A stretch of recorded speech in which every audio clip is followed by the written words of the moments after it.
Okay, okay. That should be good. Like, let's have a look. Still nothing. Still nothing. Interesting.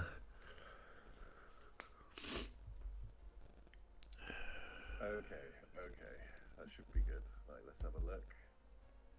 Yeah, we're live. We're live right now. And one of you's playing it. I think it's Yours is Adam. playing it. Mine is on the thumbnail. Okay. I heard the audio come from somewhere. Yeah, we're live. We're live right now. And one of you's. We are definitely live. Yeah, I think we are 3 day. Okay, cool, cool. Right, okay, so Coop, if you want to fire away again, you start us off, introduce yourself, and then we'll go around the table and we'll jump straight into 1080 after that. Hey everyone, I'm Coop the Red Sea, member of the Last Ark, one of the many important members like everybody else right here, and I can't wait to do some One Piece chat. It's gonna be exciting. Down. Right, Lucas, fire off. I'm Straw Hat Lucas, the helmsman of the Last Ark. I'm very excited to be here as well. I can't wait to talk about all the devil fruits that I just learned about in 1080, so I'm going to leave it at that. Okie dokie, yeah, go on. Adam, you're up. My name is Amjin Rakai. I do most of the art on the channel and have my own channel as well. And happy to be part of the Last Ark and this stream. Elids, did you want to jump on now, or did you want to say hello? Hey, what's up, you guys? Okay. I'm so happy to be here. I'm currently being a little bit of a bad boy. I'm at work right now, but I couldn't miss this stream because I really like what everybody's doing here, and I just want to support in every way I can. Nice. So I will be here. If I can't respond immediately, just give me a couple seconds. I might be doing something, but ask me any questions. I will. You'll jump in. Okay, cool. Wicked. So we do have a couple more people joining in a sec as well. 3 day, did you want to introduce yourself? Yes, I'm 3 Day Trip, and I'm a mod for a few Discords and YouTubers. And I like to do theories on One Piece. Okay, all good. Let me just sort out the levels a little bit so they can all hear us a bit better. Let us know if that's all right, and if not, I'll just turn it up. I'll just keep turning it up until you can hear it all. So basically, welcome. Obviously, it's our first main live stream. It's nothing huge. We're just gonna chill. We'll talk 1080. We'll go through some questions later, and afterwards, we've got a little bit of a game that these guys don't know about as well. So we'll tell them, explain the rules, and we can smash that out for a little bit. Yeah. Okay. Cool. Okay, so basically we'll start. There was a bit of low audio at the beginning, so they might have not heard Coob and that. So we'll just start with Coob on your first impressions of 1080, and we'll go from there, and then we can all just jump in. Well, my first impression to 1080 is literally, I hope that everybody who said that Garb was a fraud really read this chapter, because honestly, this is the chapter I was waiting for. You know. He is the grandfather of Luffy, the father of, until proven otherwise, of Dragon. I do not see him being a lightweight or being over his prime, so And after we saw Whitebeard, I was very excited. And Sword, I love Sword's lore, so it was cool. Great chapter. Yeah, definitely some spicy Sword stuff coming up. Yeah, and then anyone after that, you're welcome to follow on, jump on with your first impressions of the chapter and whatnot, and we'll just chop it up, because obviously there's a lot of spice going on there. We've all read it. If you haven't read it in the chat and whatnot, obviously you need to go sort that out, because that's ridiculous. But yeah, so one of my first things that I thought personally was, we've already spoke about it briefly, but how did he get the ship out of the water to be above Hachinosu in the first place,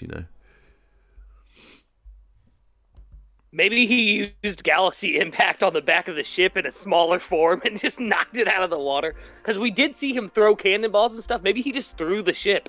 We have no idea what Garp's power is, because this is the first time we've seen an actual display of his power.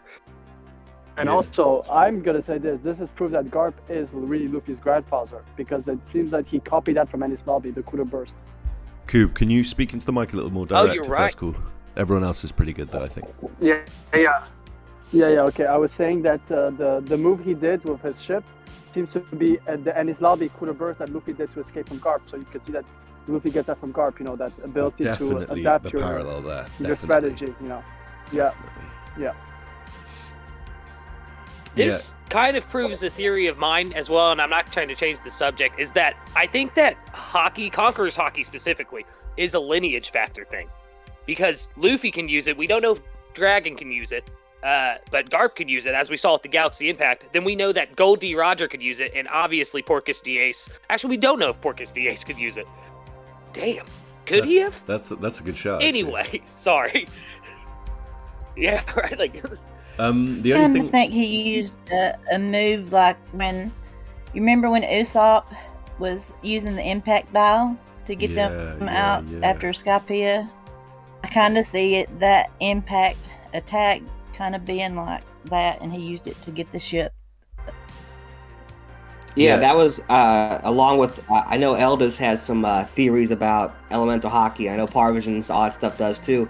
It kind of gave me the impression that he was able to use his hockey to either bounce against the water or against the air around the thing from the back of the ship and then jump to the front. Yeah, for sure. Like, it's interesting because I was going to bring up the whole, like, the point that he isn't, like, at the back of the ship at the time. That was my first thought, is that he punched it up, but he stands in the front, right? And everyone else is like, are you ready? Are you ready? True. Yeah, so that makes me wonder if hockey can be used to, like, punch water like that, though. Because it solidifies Logia types. Would it solidify the water for a brief moment while he hits the water so that he could launch the ship up? Should he impacted the air? That's true. Well, that's true. Also think about it. Think of just Shanks' what he was said about his special ability about killing future sight. So I'm sure there's other forms of hockey. You know, when you're at that level, you're able to do stuff that are like Delphoot-like. To be honest, like when I first saw it, the first thing I thought with what Oda may have been trying to do was like, it almost looks like just all forms of hockey. I know observation obviously doesn't really count, but it's just. Like, it just looked like some perfect balance of, like, super haki or something. Because, like, even Ryu and stuff, because he obviously doesn't even get close to the ground. He just punches the air and it just, like, consumes everything else. Yeah, see, I thought it was advanced armament, and then someone pointed out that it was Conquerors, and now I'm still up in the air between the two. So I think you're right. I think it's a blend of both of those. However, I'm going to say this, and this comes from my friend Ragnar, in which he described the blue orb. And if you think about it, I think it's connected to vibration as well. Those are all the orb stuff. Hashoken, the Gura Gura no Mi, Sengoku's fruit. Those are abilities that create like blue or white orbs. And it also Kuma's fruit with the bubbles. Shockwave-like abilities. So I just feel like it's maybe the spectrum of vibration itself. Or, you know, a different spectrum, you know, like... we know that there's speed of light and sound. Maybe in One Piece there's other type of spectrum, you know. Yeah, that's exactly right. And I know Cube just recently rewatched my Understanding Hockey Part 2. Yeah. So I know that's fresh on his mind. And so in my Understanding Hockey series, I predicted that Thunder Bagua was a Conqueror's ability before it was even confirmed what Conqueror's coding was. And the reason I speculate that is because this element of lightning and thunder being constantly shown throughout the series with hockey, especially Conqueror's hockey, and this idea that Conqueror's coding is advanced Conqueror's hockey is pretty prevalent in the community. But from the very beginning, the moment I saw it, I didn't believe that it was advanced Conqueror's hockey, but rather it is a mixture of Conquerors and armament together in one. So when we see what Garp does, and if someone says, well, it's advanced armament, and another person says it's Conquerors, well, I'd say they're both right. I think it's both at the same time. And someone mentioned the impact dial. Well, when we first see the impact dial, Usopp makes a comment of how it's incredible that it's able to hurt Luffy despite him being rubber. Which is one of the hallmarks of armament hockey, is the fact that you can hurt people despite their Delphoot ability. You know, there's another moment when that happens, and that's when Jinbei uses Fisherman Karate. It's another moment where it's like, how could this rubberman get hurt? And then you have another moment, which is the seventh Rokushiki ability, in which Lucci, so all these abilities are all shockwaves. They all do internal damages. And that's the huge thing of my theories, is that these are all hockey abilities, just done in different ways, understood in different manners, even different names. You know, in Wano, they understand it as Rio. Some can call it Rokushiki, Mm-hmm. but they're all the same thing, just different paths to the same truth. Mm-hmm. Right. Mm-hmm. Totally. Yeah, it's interesting. It's Jonathan in the YouTube chat said it could have been Smoker. Yeah, I saw that too. Yeah, it is That's interesting a really though. good It's idea. like, He wasn't where we could see him anyway. yeah, it's just crazy. Like it's almost like the point that Oda's trying to make is it's anyone can get it, you know, anyone can access it.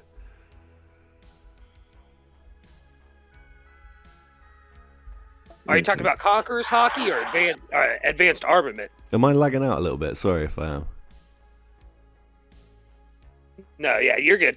Because that's what I'm wondering is because with Conqueror's Hockey, there's two types, right? There's the advanced Conquerors, which is like the color of the kings, and then there's just base Conqueror's Hockey. Am I wrong in assuming that? Well, Yeah. Color of Kings is just a translation of Haoshoku.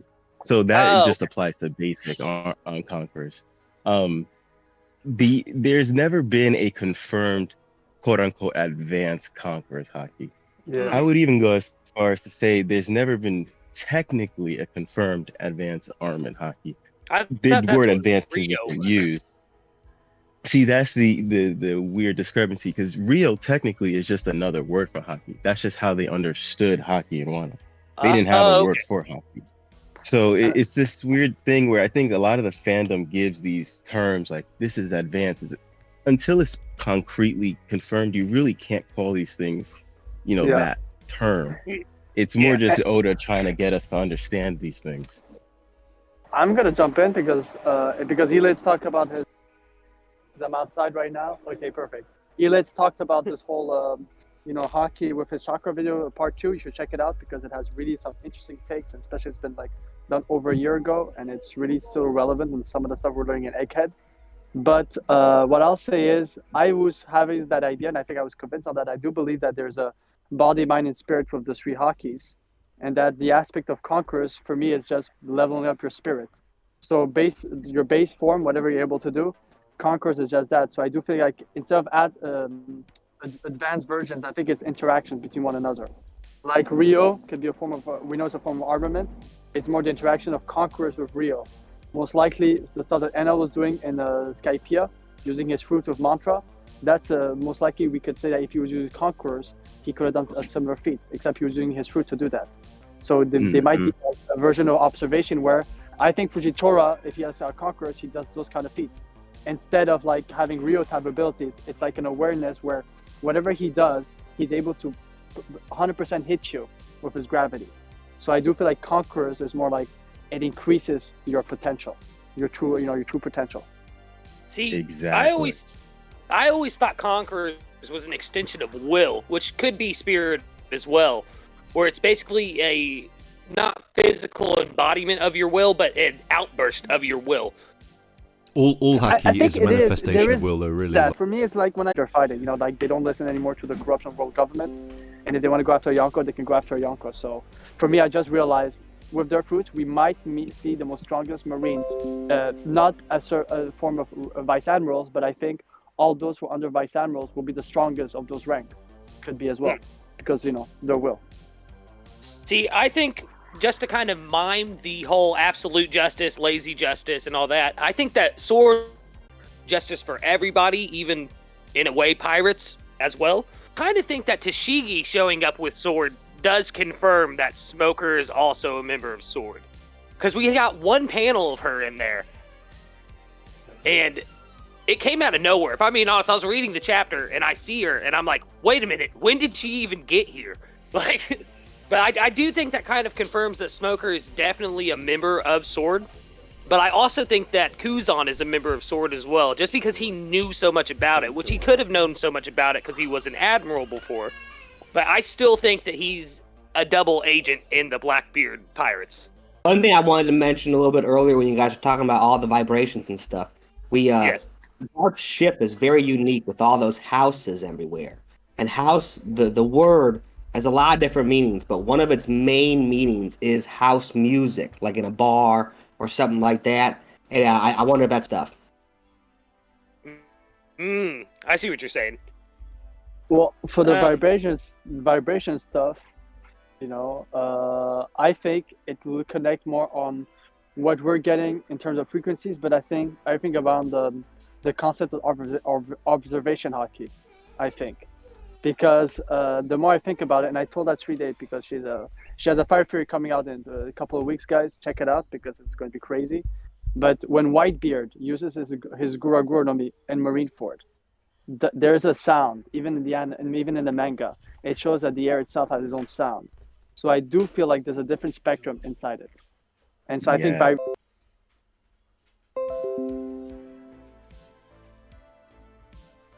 Fuck's sake. Come on, just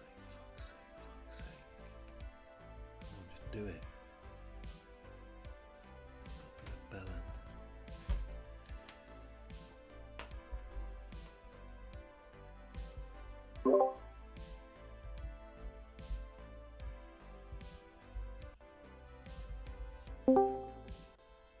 Right. Okay. But when you okay. actually We see should be good, Enel's no lag. internal dialogue, when you hear Enel's internal dialogue, what he says is, "I could feel it." He expresses it as a feeling rather than actually thinking it. So I believe that they're actually, just like armament and conquerors, there's levels to observation. Now we already know that there's future sight, but in understanding how these things operate is differentiating between what is future sight, which is established as predicting, and what is basic armament, which is almost seem like a heightened of senses. And I think it has to do with the first level is more about feeling, and I think it's more attached to the heart, whereas the higher level is then more mental and attached to the mind. Yeah, see, Yeah, I always... Oh, sorry, Q. Yeah, because I'm gonna jump in because I'm gonna follow up with this. I do agree on that, and I'm gonna say it as well. And Elids knows that, but I'm gonna tell to other people is that observation, contrary to armament, when it's first described, it talks about the ability to be aware of your surroundings, and to the point where you also predict your opponent's future actions, what he'll do. In which I think Fujitora, who is a character who blinded himself, I think that with observation hockey, the big part of it is awareness, and I think a lot of people decide to choose one of them. So that's why Fujitora, what's called Katakuri, might be that powerful, but maybe in terms of awareness compared to Yasop, who basically has both awareness and seeing the future at a different level. Like I said, I think it's a balance. So Elit's talked about the future side, but I think also there's a balance of the awareness. Do you know? And to answer the question of how the frequency fits into this, is when you're getting in touch with your awareness, you're becoming in tune with it. So this also then factors in, the sound becoming in tune. It's like a radio. If you want to hear the radio you're looking for, you have to get to the right station. You have to get to the right frequency. Yeah. So that's where frequency then ties into the topic of observation. Like and the whales, if you look at when observation was being explained in Skypiea, the whales probably sensed that the sovereign's being born, right? That. Like that's how they knew, is through the observation Yeah. of the spectrum, and then that's probably a thinner side of the spectrum, and then the more denser frequencies will be like armament, like hardening, for example, and then conquerors might even be a separate thing itself, like. Something I think along those same exact lines that might be an easy way to break it down is almost with everything being vibrational, and we can kind of think of that like music or whatever. And let's just say everything in the One Piece world might be kind of like immaculately designed in some way. I do wonder if awareness hockey or whatever can kind of, in a way, let you literally read the music sheets of the future. Like if everything is going along like a music sheet, you're able to tap into a little bit of that music sheet and then read what's going on. Okay, I see what you're saying. Yeah, I agree. Actually, I totally agree, and I think it's like basically, I think there's two things going on, particularly what Oda's done. I think firstly, it's important to note that everyone seems to have discovered it naturally, so it exists all over the world. People just find it in different forms. And then secondly, what I was going to say was, I have no clue. What did you just say? Remind me. He talked about music cheats with awareness. Yeah, for good yeah. awareness, So like, the and the cheat other is thing good. is like the connection it has to the human and the soul, right? Which is why like Third Eye Tribe can listen to the voice of all things, because obviously the third eye in real life is connected to the pineal and all that sort of vibe. So yeah, it's like connecting to the inner voice as well. You know, like each individual has a bit of the frequency inside them, almost kind of like Jedi's and stuff. But I'm gonna go with this because I do love that Adam talked about the music in terms of awareness. Is because I'm gonna say that the last One Piece Red movie, for those who've not seen it, it won't be a spoiler, but the big plot line about the whole thing was about that thing about music. I know everyone's and inside this was the One Piece movie where we've seen the most prowess in what, not an armament but an observation. They've constantly shown crazy prowess that we've never seen in observation. You could take a grain of salt since anything present in a movie is supposed to be non-canon. But I do feel like some of the ideas of some abilities we've seen, I won't tell in details not to spoil those who haven't read it, but I do feel like there's a connection to music and observation. Totally. Yeah, it connects together. I think it is all about I God would- too.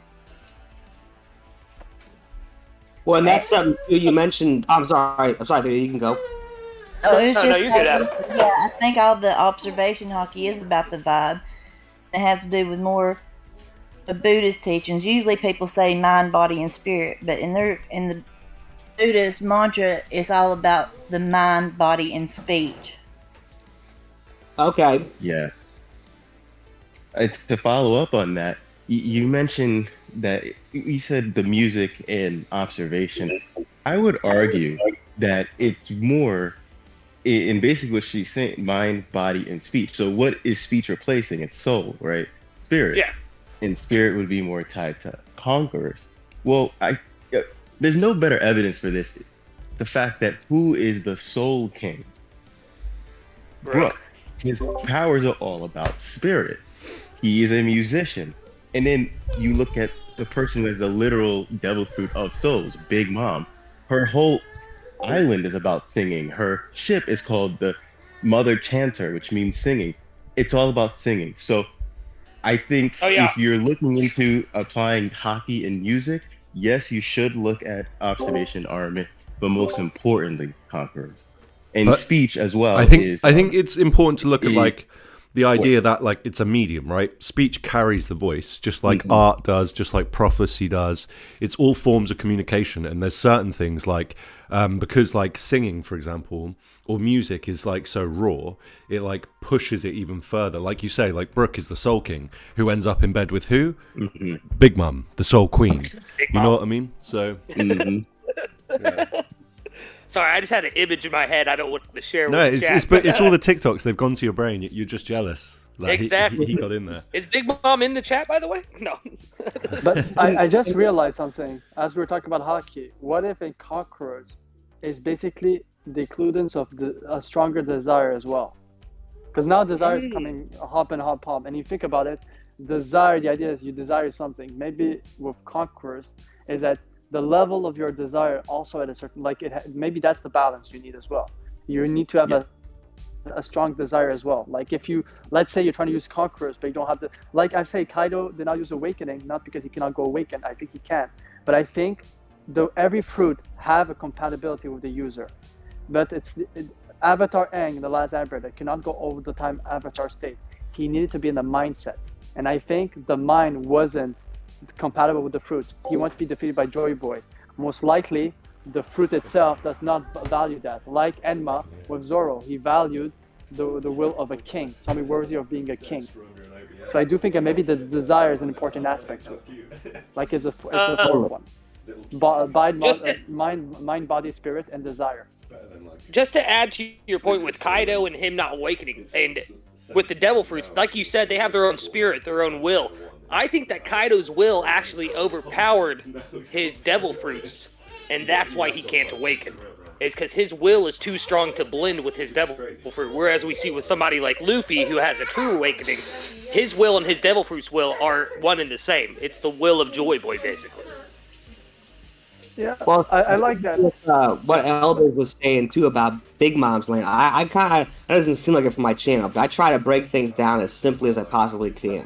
And when I think about music and dancing, most dancings are a set pattern of movements that you have to follow.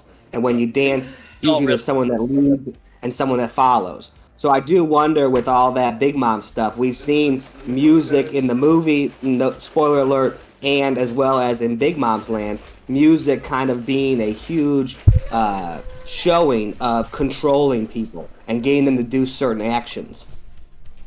And just to add a little bit more evidence to the music and Big Mom connection, the first time, not the first time we like see her, but the first big introduction we have to Big Mom is a music number. It's all the homies dancing, it's all the homies singing, and she's singing about the wedding and everything. Like, so that really connects that whole thing together. Like a very rabbit ending. Also, there's crazies in that, you know, because I'm deep in my hypnosis agenda, working hard on it, and I'm gonna say this: if you think about One Piece, there's always been traders, but the two recent traders in One Piece is Kanjuro and what's his name again? The other guy, Apu, Wano. We discovered two traders. Both of them are in the arts. One is a painter, and Hawkins, and one's a musician. And Hawkins, Hawkins was Hawkins, he jumped ship. That's trader. He already had to deal with Kaido. He already had to talk to Kaido. And I find it's very interesting now that music again, art itself, is coming back as a form of trader as well. He wanted to show the person had something with the arts as well again. So I do feel like music, sound, anything that that touches. I think it's not about art. I think it's all about the five senses. The more I think about it, there's also Big Mom and Baratzi. Both arcs where people will change because they ate a good food, good meal. Well, there's lots of concepts when it comes to art about art being the only way to kind of fully represent oneself. So you can kind of put in taste and all that stuff in being oneself into your art. Just you brought up Apu, and it's so funny because it reminded me of a video I made. I kind of forgot about it. I made a video that I believe Apu's abilities are Conqueror's Haki, or it's really his powers are applications of Haki. Now, my whole idea is that Dofus in general are just Haki, but not understood. But his fruit, more than most other fruits, really display what Haki abilities can be when they're really first. But it almost seemed like he was able to just like command them and tell them what to do and where to go. Dude, great point. And even when it comes to music, you have counting the numbers for like the beats and all that stuff and timing and everything too. That's a great point. And not to mention, also Queen also used music to hype up the numbers. Yeah. So I think, the music aspect of like controlling people and stuff is definitely there, or not necessarily controlling, but like it's almost like I can't remember his name, but that guy in My Hero Academia where he has the ability to hype people up with his speech. And in the One Piece world, music has that same ability. It entrances people. Look at when Brook performed on Sabaody. It entranced them. They stopped the Marines so that Brook could play his last song, even after he said Straw Hat Luffy was alive and everything. So I think you guys are definitely right that the music has this weird ability over people in One Piece. But this also ties back if everything comes down to vibration, music is just pure vibration, right? I think you're totally right. Yeah. Yes, in the One Piece world, yeah. Your drums vibrating to hear what's going on. I mean, in some sense, whatever. And this is all this stuff I've done is shown in beat or whatever. But you can think as simply as when you hear a really good song or beat, you're almost uncontrollably compelled to tap your foot or snap or do whatever. That's a real life version of just being controlled by a good beat. Yeah. Yep. I'm gonna say this before it's overshadowed. What Elid said about Apu, the biggest application of Conqueror's Haki with his fruit. I'm gonna say this where I'm gonna give some leeway because I heard that already. He told me that, and I do like that a lot because Apu and Wano is the only one who put on Zoro and Luffy an attack that they couldn't see, it couldn't stop. From the sound. They had to stop running and close their eardrums because even them, and it's before he split Kizaru in half straight away. Was pretty powerful. Yeah. Yeah. It's because with Apu's ability, Kizaru's made of light, right? If you can hear Apu's music, you're affected by it. Yeah. Yeah, Kizaru's made of light. Yeah. I mean, it's interesting because like but yeah, if you there's different examples of this throughout the story. Like look at the on Long Ring Longland, Usopp and Chopper.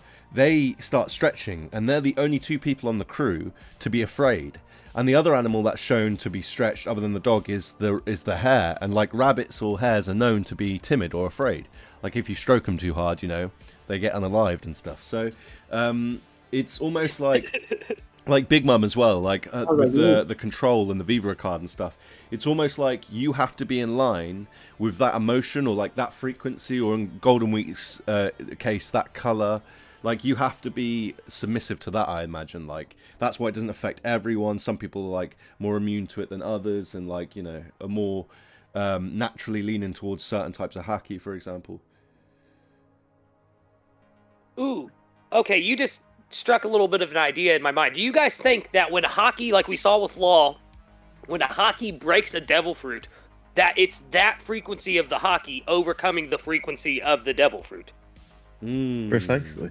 I mean, think about that's sort of my whole thing when I'm saying that devil fruit abilities are haki, because that's how haki itself works against other haki. This is the whole reason Luffy can't just spam Conqueror's haki and take everybody out, because there's other people that can resist Conqueror's haki. So that's the whole idea, is the battle between a haki user and a devil fruit user truly is haki versus haki. You just don't realize it, because when you think about it, Law knows that if he tries to use his rune power or shambles on Big Mom and Kaido, it's not going to work, because simply that they just have the haki to resist it.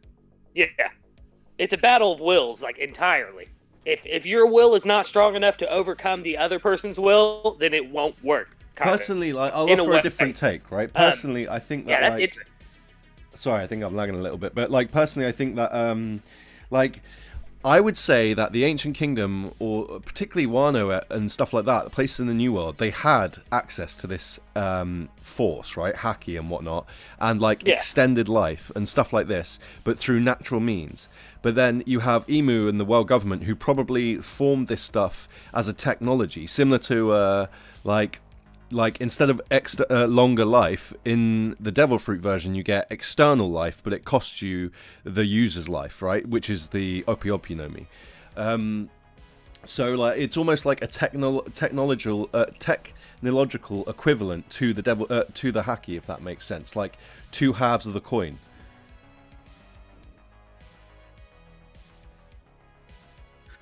True.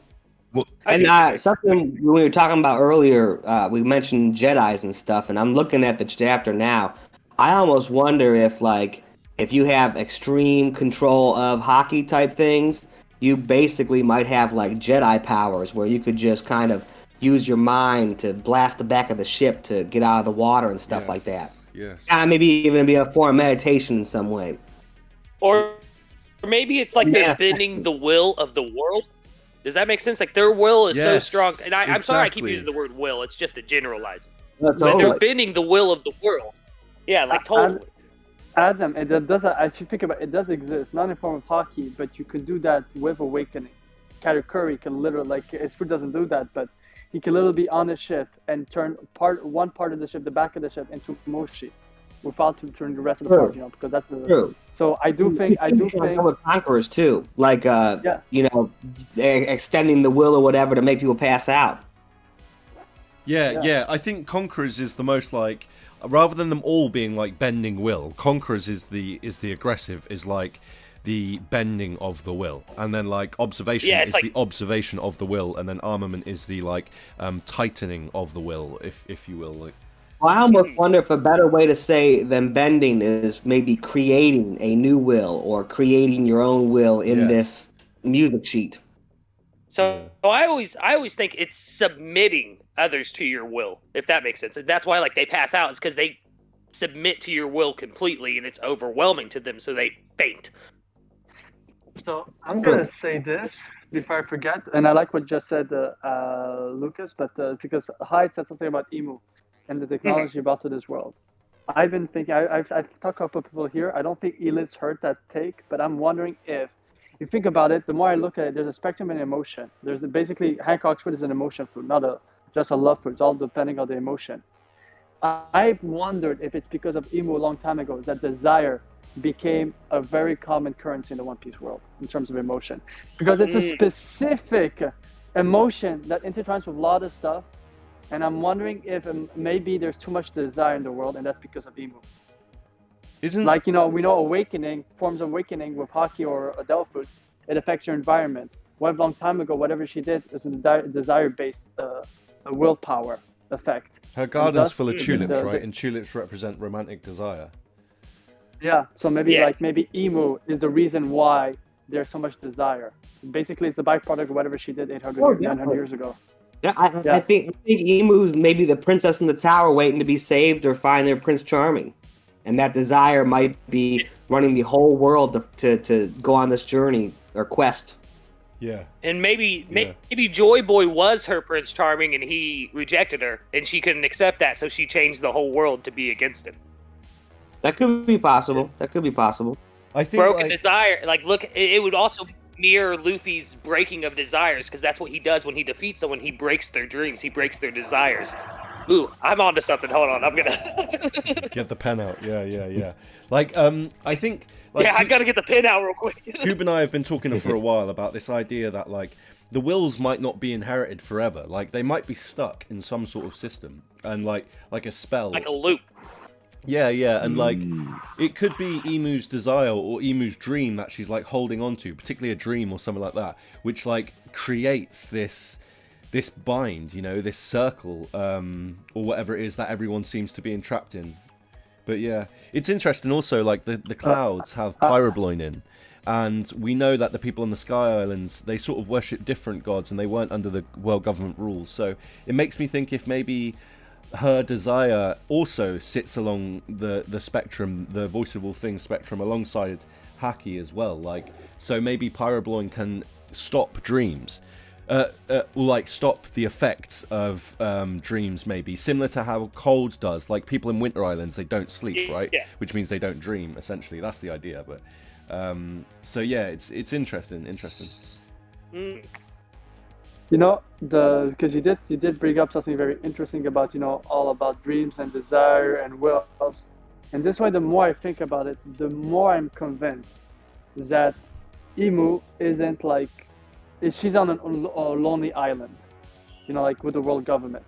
I do feel like Emu is literally everybody's a victim in some shape or form, even the Gorosei. Yeah. There's just a different spectrum. The more I think because the more I think about it, everybody seems to on the a kind of desire for absolute justice.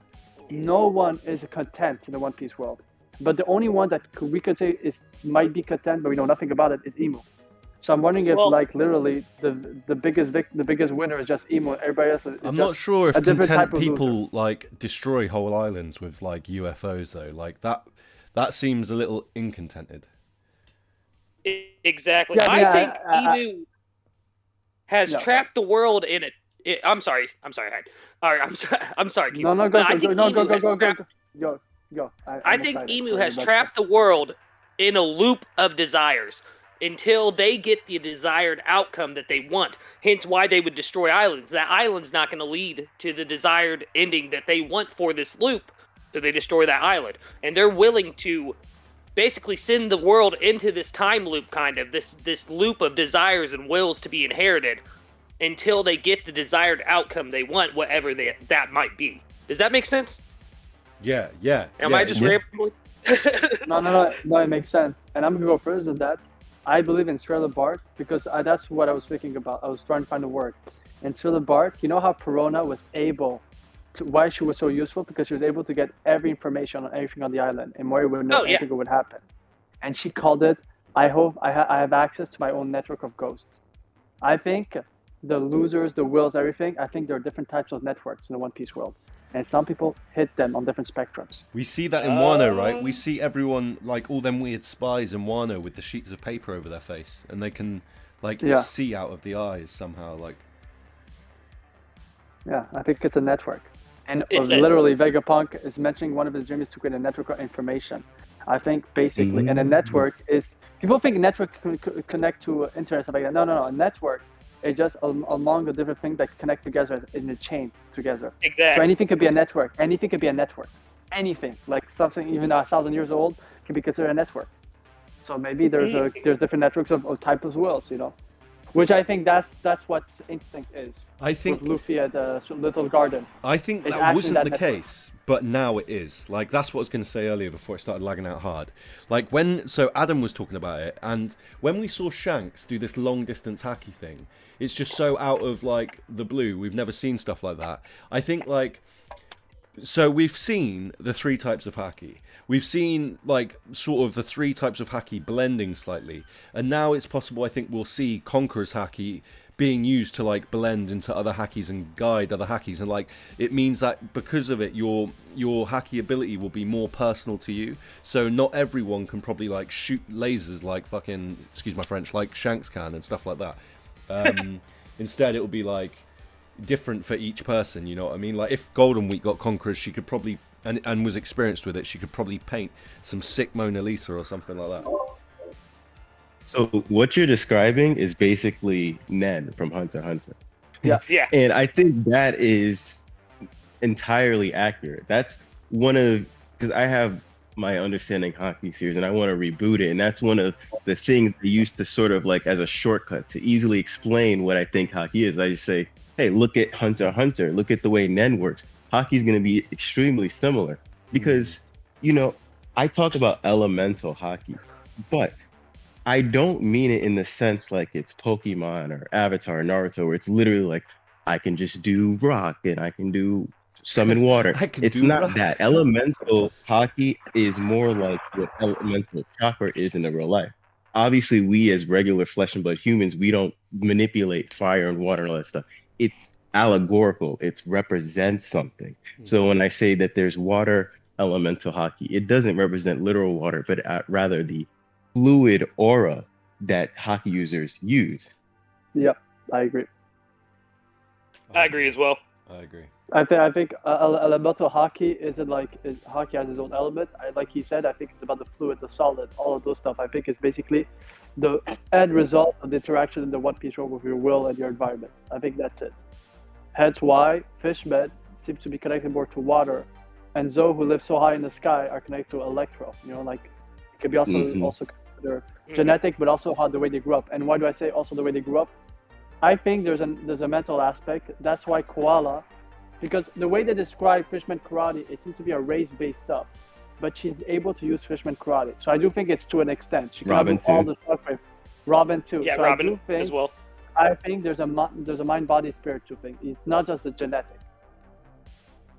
Because or else koala and Robin would have never done like they would done moves that looked like fishman karate, but would not have the same impact. But it seemed like koala and Robin showed as well. But koala and Dressrosa, look back at the panel, she seems to be giving them mini shockwaves everybody she hits, like fishman karate. So I do think that it's the race-based stuff is not completely connected to the race, but most likely how your will is. I just want to quickly add, like, I was watching episode of Skypiea earlier, and when Hack tries to use the fishman karate and Barto's having a pee and blocks it with the shield, that is so funny. Like, that is so funny. He's told Sabo, like, I'll get this fruit, don't worry dude, I'll get the fruit. Instantly gets banged out. But yeah, carry on, sorry. Classic. Very classic. Very classic. We are going to shift on to the questions as soon as I find them as well. That would help if I knew. I got a pretty good transition. Okay. Yes. I'll back to the chapter. So you were earlier then you brought up the idea of devil fruit being technology, and almost kind of making a degree of separation between that and spirituality. And I would argue that it's actually a crossover to the two, and that's where Vegapunk isn't able to get over the threshold, because everything he does with devil fruit, it doesn't quite completely replicate it. He hasn't truly just point blank made devil fruits the way that they're supposed to be. There's always something off. Oda handled that quite well, I think. This idea with the blue dragon stuff, right? Like, when we all read it, he's like, oh, it was blue, and you're like, what? That's all that was the problem. But when you think about it, it's like, that makes total sense why he'd be pissed off, because it doesn't matter how similar it is not the same, which means he cannot recreate it, right? Like, yeah, and it's also not guaranteed. He said he doesn't understand how it's awaking, so we don't know if Momonosuke being at the point he is because of Vegapunk or because of whatever he did. So that's sort of that idea that I don't think that it's solely science, but can technology work with this idea of spiritual? So how this brings us back to the chapter is looking at Burgess in the Colosseum.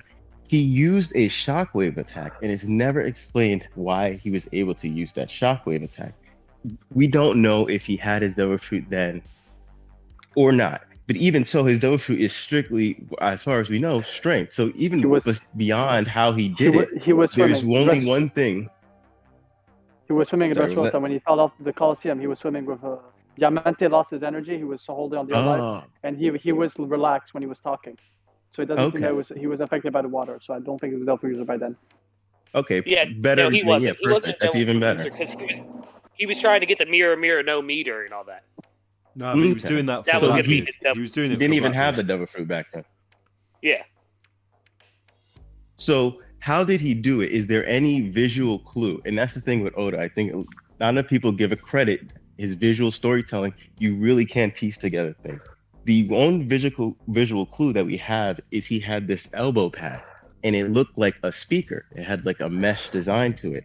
And when he was gearing up to do the shockwave, his arm was just gyrating, just shaking, quaking even. And then he just released that attack. So perhaps that is some kind of mechanism. Yeah, it could be some kind of mechanism that is forcing vibrations into his arm. So by forcing the vibration, sorry, what was that? I was going to say, because you're talking about Dressrosa, the King Elisabello II, it could be something similar to that about charging, charging your will or charging whatever you're doing to do the vibration. Because if you think about it, he charged it for full episodes for sure. But then the blast that he made was very shockwave-like. Not vibration, but shockwave. So I do think something about charging. I would say a difference between him and Isabello is Isabello clearly was he's just using his body to charge up. Before we carry on, can we just intro Sage on his elbow? Can we get Sage in here real quick? Yeah. So Sage, do you want to introduce yourself? Not that you need to, the infamous theorist, and just spit some fire or just do something nutty. Wow. A backflip. Hey, I'm Sage, with my channel Seastone Sage. Some people might know me, I don't know, who knows, who am I? Existential crisis, put on the spot. Oh no. But I theorize mostly about the Void Century because I'm obsessed with things I don't know, and have almost no information on. I've been working on some stuff to do with natural flooding recently. Woo! And it's coming along okay. I might talk about it in a bit when we're a bit more on topic, but nice. Yeah, do bring that up at some point. We should talk about. Yeah, I can't stay for a super long time because I was meant to go see the D&D film today, but I've got at least a good 40 minutes. That's pretty cool, though. That's pretty cool. What I think we should do is you just take the phone with you into the cinema, and we all go to D&D together. Oh, yeah. Shall I just stream it? Should we just stream the D&D movie instead? I definitely didn't stream the new Mario movie yesterday. Let's do it. To be fair, it's a London cinema. It's gonna be pretty chilled. What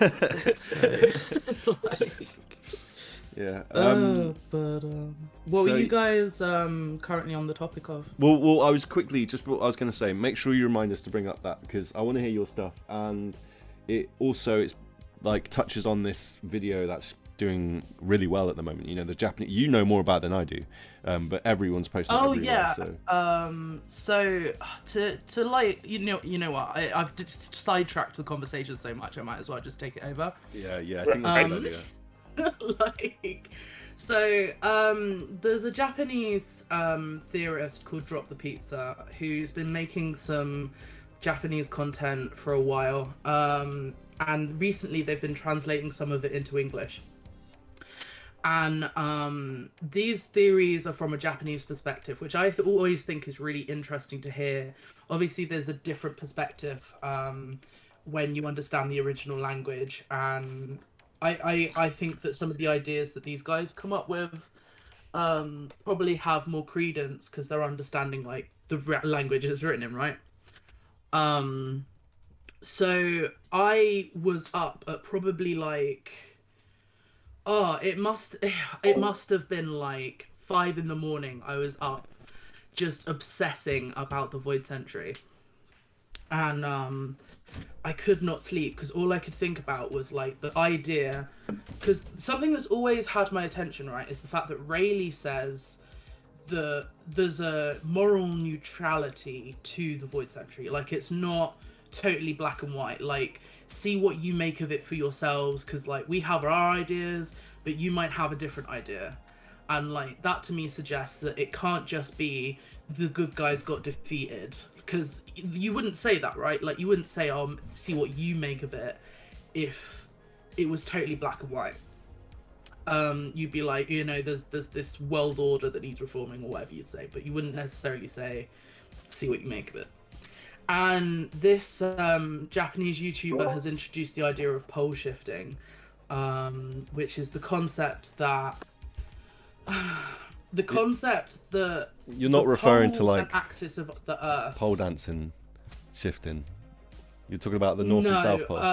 Unfortunately not. Okay. I am in fact talking about the North and South Pole. Okay, cool. They are referenced loosely a few times. I think the Krakens, like one's from the South Pole, one's from the North Pole or something. Nice. And Buggy and Shanks reference Arctica and Antarctica. That's true. They talk about the penguins, right? Antarctica, and they do. And there's a fun fact about the word Antarctica and the Arctic is one basically means with bears and one means without bears. Yeah, Antarctic and Antarctic. Yeah. Yeah. So like the theory that they've put forward aligned really well with what I was like having a fever dream at 5 a.m. with, which was the idea of natural flooding. And the idea that we're seeing this from a perspective of world government propaganda. So we're going to see it from the perspective that things have always been this way and we're doing the right thing and all the rest of it. Whereas the truth could be that actually these landmark buildings we see, like the castle on Alabama being on a podium, Water 7 being physically built on a sunken island. Like Robin points out that it's actually built on a sunken island, Impel Down, which is in the middle of the Calm Belt currently, which means it would have been completely like hounded by sea kings while they were potentially building it. Like, that doesn't make much sense. A lot of people have always said, well, was it fishman slavery and stuff like this? But like, it's in the Calm Belt, which means the sea kings there. It's a sea king breeding ground. Like, how have they gotten, you know, enough clearance to build this in the first place? Yeah, so the idea is the change in tides, right? The change in sea level. Well, the idea is so the idea is that if the pole shifted, and there is some evidence that it has, when you look at the maps of Jaya, when they put those two maps together, the really old ancient map that they find, I think, in Skypiea, and the one they find with Nolan's ancestors, there are different shapes of, like, not shapes, but directions. There are different directions of compass when they put these maps together. So I agree with that. I've seen that, actually. I have seen that. Like, and I do know what you're talking about. So the Sky... The premise. So, like, when it comes to our planet, we know that our planet has a shifting pole. So I think it's 41,000 years, we go through a rotation of the axis of the Earth. And this roughly affects the sea levels. So because of centrifugal force and things like that, the sea levels in what would be the middle are different to the edges. So like, you know, when you're like swinging a bucket of water, all the water doesn't just stay at the bottom, it curves slightly. And so that's the same for our planet. Like, as it rotates and spins, the water doesn't stay completely evenly. It's also affected by the moon, but it is affected by the spin of the planet itself. Have an effect of where the sea levels are. So places that used to be flooded wouldn't be, and places that used to have really like high tides wouldn't. And so you would have like you know, potentially the red line itself might have had like a lower or highest, you know, sea level across it.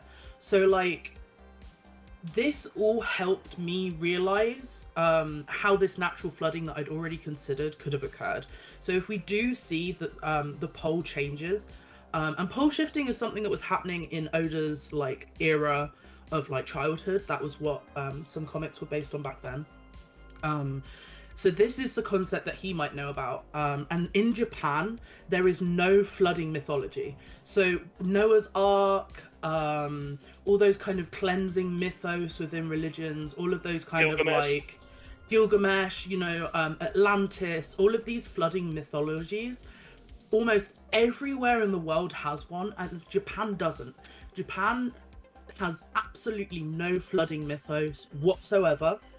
And one of the like kind of slightly Nazi-ish, but like one of the right-wing extremist views for Japan in the 1980s, which again harks to Oda's kind of more youth time, so it is something he's going to be aware of, was that Japan must therefore be the highest point in the world, and that's why Japan is superior. And so that ideology of the highest place on the world being superior, having no floods, made me think about the red line, and made me think like, okay, so we have this world government that's incredibly authoritarian, that's incredibly dictator-like, and we see this concept that they are the absolute pinnacle, they are the gods, and that God lives, and we see it in Skypiea as well, that God lives on the highest part of the world. And so if we look backwards and we look at the concept of the age of heaven, and we look at the concept of the age of the sea circle, and a lot of people already have this concept, like myself included, that the red line is either man-made, or when it came about, there were, you know, it's not a natural phenomenon that's always been there. Yeah, so continents put if together. you did have so if you did have this shift in poles, and you did have these changes of sea levels, you know, what would be the likely outcome? Well, the red line would become the highest place in the world. It would become almost like its own arc. And we see the theme of arcs a lot in One Piece, like not just the Noah, but the arc Maxim. You know, we see the concept of the Tontata, who no longer, you know, were under the rule of the Don Quixote while King Riku takes over. But during the Void Century, the Tontata have no records at all. So something stopped them or took their records. Something actually happened that meant that they, as an entire culture, were unable to have records. And I have personally been looking at the concept that what if this massive red line was an arc during this pole shift and during these massive natural floods, and Wano has these massive like walls to protect it from something, where these walls and Zanisha, what if part of that is it's protecting from floods? And if we had these floods that were significantly risking the lives of the people in Wano, the irony is they flood anyway. You know, they flood anyway because they don't have the protection of the red line. You could, in fact, you could probably even speculate that it was intentionally like someone influenced them to build it. Like, look, there's going to be a flood, put up walls. These walls because it was a forced pole shift. So I'm wondering that. Well, I currently believe that the ancient kingdom had significant technological advancements, right? Yes. And one of those advancements we see is the understanding of space and the understanding of astrology. And so understanding pole shifting would, to me, come under an understanding that the planet is this round celestial body that circles. And so for them to understand enough astrology to have either a global centric model like the old pre-helionistic models, or at least have a model where there are round celestial bodies happening, and is maybe the itself isn't necessarily just an arc, but it's actually a way of making that pole shift and those tide shifts more under control, right?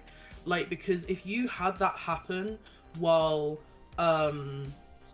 significant global flooding is happening, you can't just stay where you are unless you're rejected by the world government. And then we have to look at the areas that are rejected by the world government, and we look at Alabama that's on a plinth. We look at Water 7, that while it might not be necessarily rejected, it flooded, and we know that the shipwrights had the blueprints for Pluton, or at least the blueprints for a counter to Pluton, which I will get into in a minute. But that to me means that there was a knowledge that this flood was coming, and there was a knowledge that this shift was going to happen, and there were steps to overcome it. And maybe because of the technological advancements, the ancient kingdom was seen by cultures that didn't have that as causing the problems.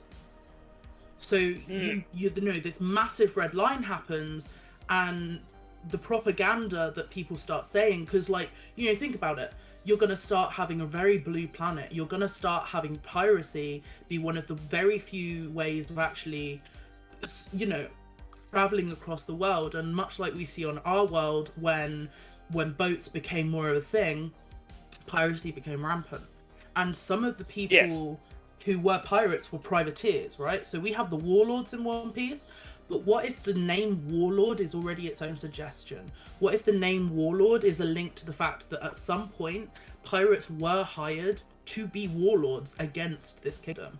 100%. 100%. Like, oh yeah. Yeah. 100% it, like, refers to, like, the fact that, like, look at what happened with Blackbeard, right? Like, he became they called him, like, not Admiral, but they called him something like Commander, right? Or something like that, which is, like, they even used it in Pirates of the Caribbean, like, when somebody turns coat, essentially. I've got a question, though. Like, you say poles. I might have missed it, I'm not sure. But when you say about changing the poles, how do you suggest that it's done? By moving the moon? Okay, so pole shifting is actually a natural occurrence. So pole shifting is actually something that already happens in the planet, like even our planet. Mm-hmm. It's in the middle of it now on our planet. Yeah, so astrologically, the pole is to do with the magnetic field. It's to do with the center of the magnetic field. Mm-hmm. So if you were to, for instance, and my personal theory on it was be that reverse mountain, the reason that those tides move the way they do is because that's the center of that magnetic field's pole. So because of that, all of the water is drawn up that mountain and down into a loop. And it's drawn that way because the pole has gone from, it's not a corner, but essentially one top, one edge, to a different edge. And that reverse mountain, you got to remember, has ancient landmarks on it. It's not just a mountain. It has significant bored into it routes for this water to go, and it has, I believe, they're archers with, like, dragons at the bottom. So although the concept might not be man-made, the ways of dealing with it are. You know, the hole that goes through the red line, there's no way in hell that's natural, right? So there has to be, at some point, someone had the initiative of how to divert water and how to change how this water's going. The other way you could go with it is, what if that hole in its own right is part of why there was a void century in a war? Because what if the reason there is a red line is actually a dam? You know, what if part of it is, okay, the pole shifting, we're going to get loads of natural flooding, we're going to create a dam system where we shovel the water on one end and flood out a whole side of the world, and obviously they're going to fight back. Yeah, I do have like about 6 months ago, maybe longer now, I released a video on all of this pretty much, and the idea that like when you actually look at it as well, the amount of rain needed and the amount of water needed, there is some very specific ways that the water must have been controlled from sea to sea, or in terms of sea level and stuff. Like, it can't just be anything, because when you get into it, as I say, the amount of water that's needed, stuff like that, is crazy. I was just going to say, before we carry on, Sage, let me just ask the boys if they have any examples of flooding off the top of their dome, and then when they're done, we'll carry on if that's cool with you. Yeah, perfect. All right, yeah. So Adam, Coob, if you want to fire, like we've spoken about flooding before, so what's your thoughts on the whole flooding idea, and then we'll get back to the theory. Well, yeah, I think the flooding stuff is super there. I mean, we saw the Aqua Laguna. That was not only a flood, but it was a yearly event or whatever with all that stuff, whatever. And then we saw, going to Marineford, the floods or whatever, and that being stopped by a literal ice age. So I do think all that stuff is. There's also stuff in our real world, very very ancient myths and tellings, where the second world-ending event, kind of called Ragnarok, was caused by the pole shifting on our real world, and they do shift every couple thousand years or something like that on our world already. But I do wonder, and I also wonder too, within the One Piece world, if that might tie in something with controlling the North Star. Or, I know in our real world, the North Star changes all the time to show true north and all that stuff. But I wonder if in the One Piece world, something with controlling that star can kind of dictate where these poles are, and then also its opposites. Yeah, so one of the things we see in like the One Piece astrology, for instance, is the full moon. Well, and that's, not to cut you out, but that's all we see. Outside of a couple cover pages and one panel, there are no stars in the One Piece universe that we see. Also, and if you did see the stars, it would actually be super. Anyone can navigate, especially in the water. There is no other navigation as good as using the stars. So the fact that they even need a log post, period, kind of to me means there is no stars to use to navigate with. Yeah, so what I was going to say is one of the things we see a lot is the full moon, and like they don't seem to use that as a reference point at any time in the entire manga, and we see it a lot. So like whatever lunar cycles they go through, and whatever star, like, because we actually have like the stars cycle themselves, they rotate themselves, they don't stay in one place.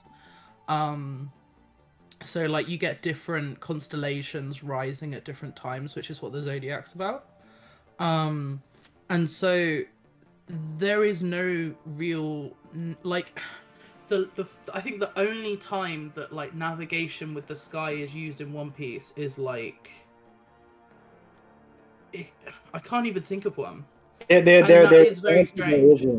And in real life, that was the main way to navigate on the sea. So I think, with all of Oda's research and stuff, he wouldn't. I think honestly, it's to make the log poses an essential plot device. There can't be any stars that are present, but I've never really heard anyone kind of talk about how there are no stars. There is one in Brooks' flashback. That is the only star in the skies we see, and there's a couple in the cover pages, but the cover pages might be Dream Worlds or something. So I'm waiting for that big reveal of like, because a lot of those moon panels, and not a lot of them, every single one of them, there should be stars there. And same with the sun. We really don't see the sun in many panels outside of Alabasta. We almost never see the sun in panels either. So I wonder how much he's cluing into stuff with all that.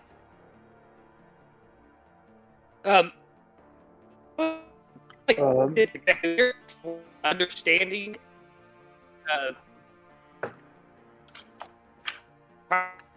kind of. Oh, you're cutting out a bit. Good. You're cutting out, bro. You're cutting out.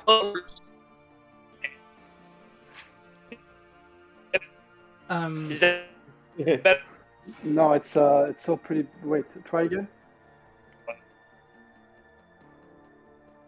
you guys hear me? It's pretty really bad. lagging No. out, unfortunately. Yeah. Okay. Give me 1 second. Somebody else take over. I can hear you right now. Yeah.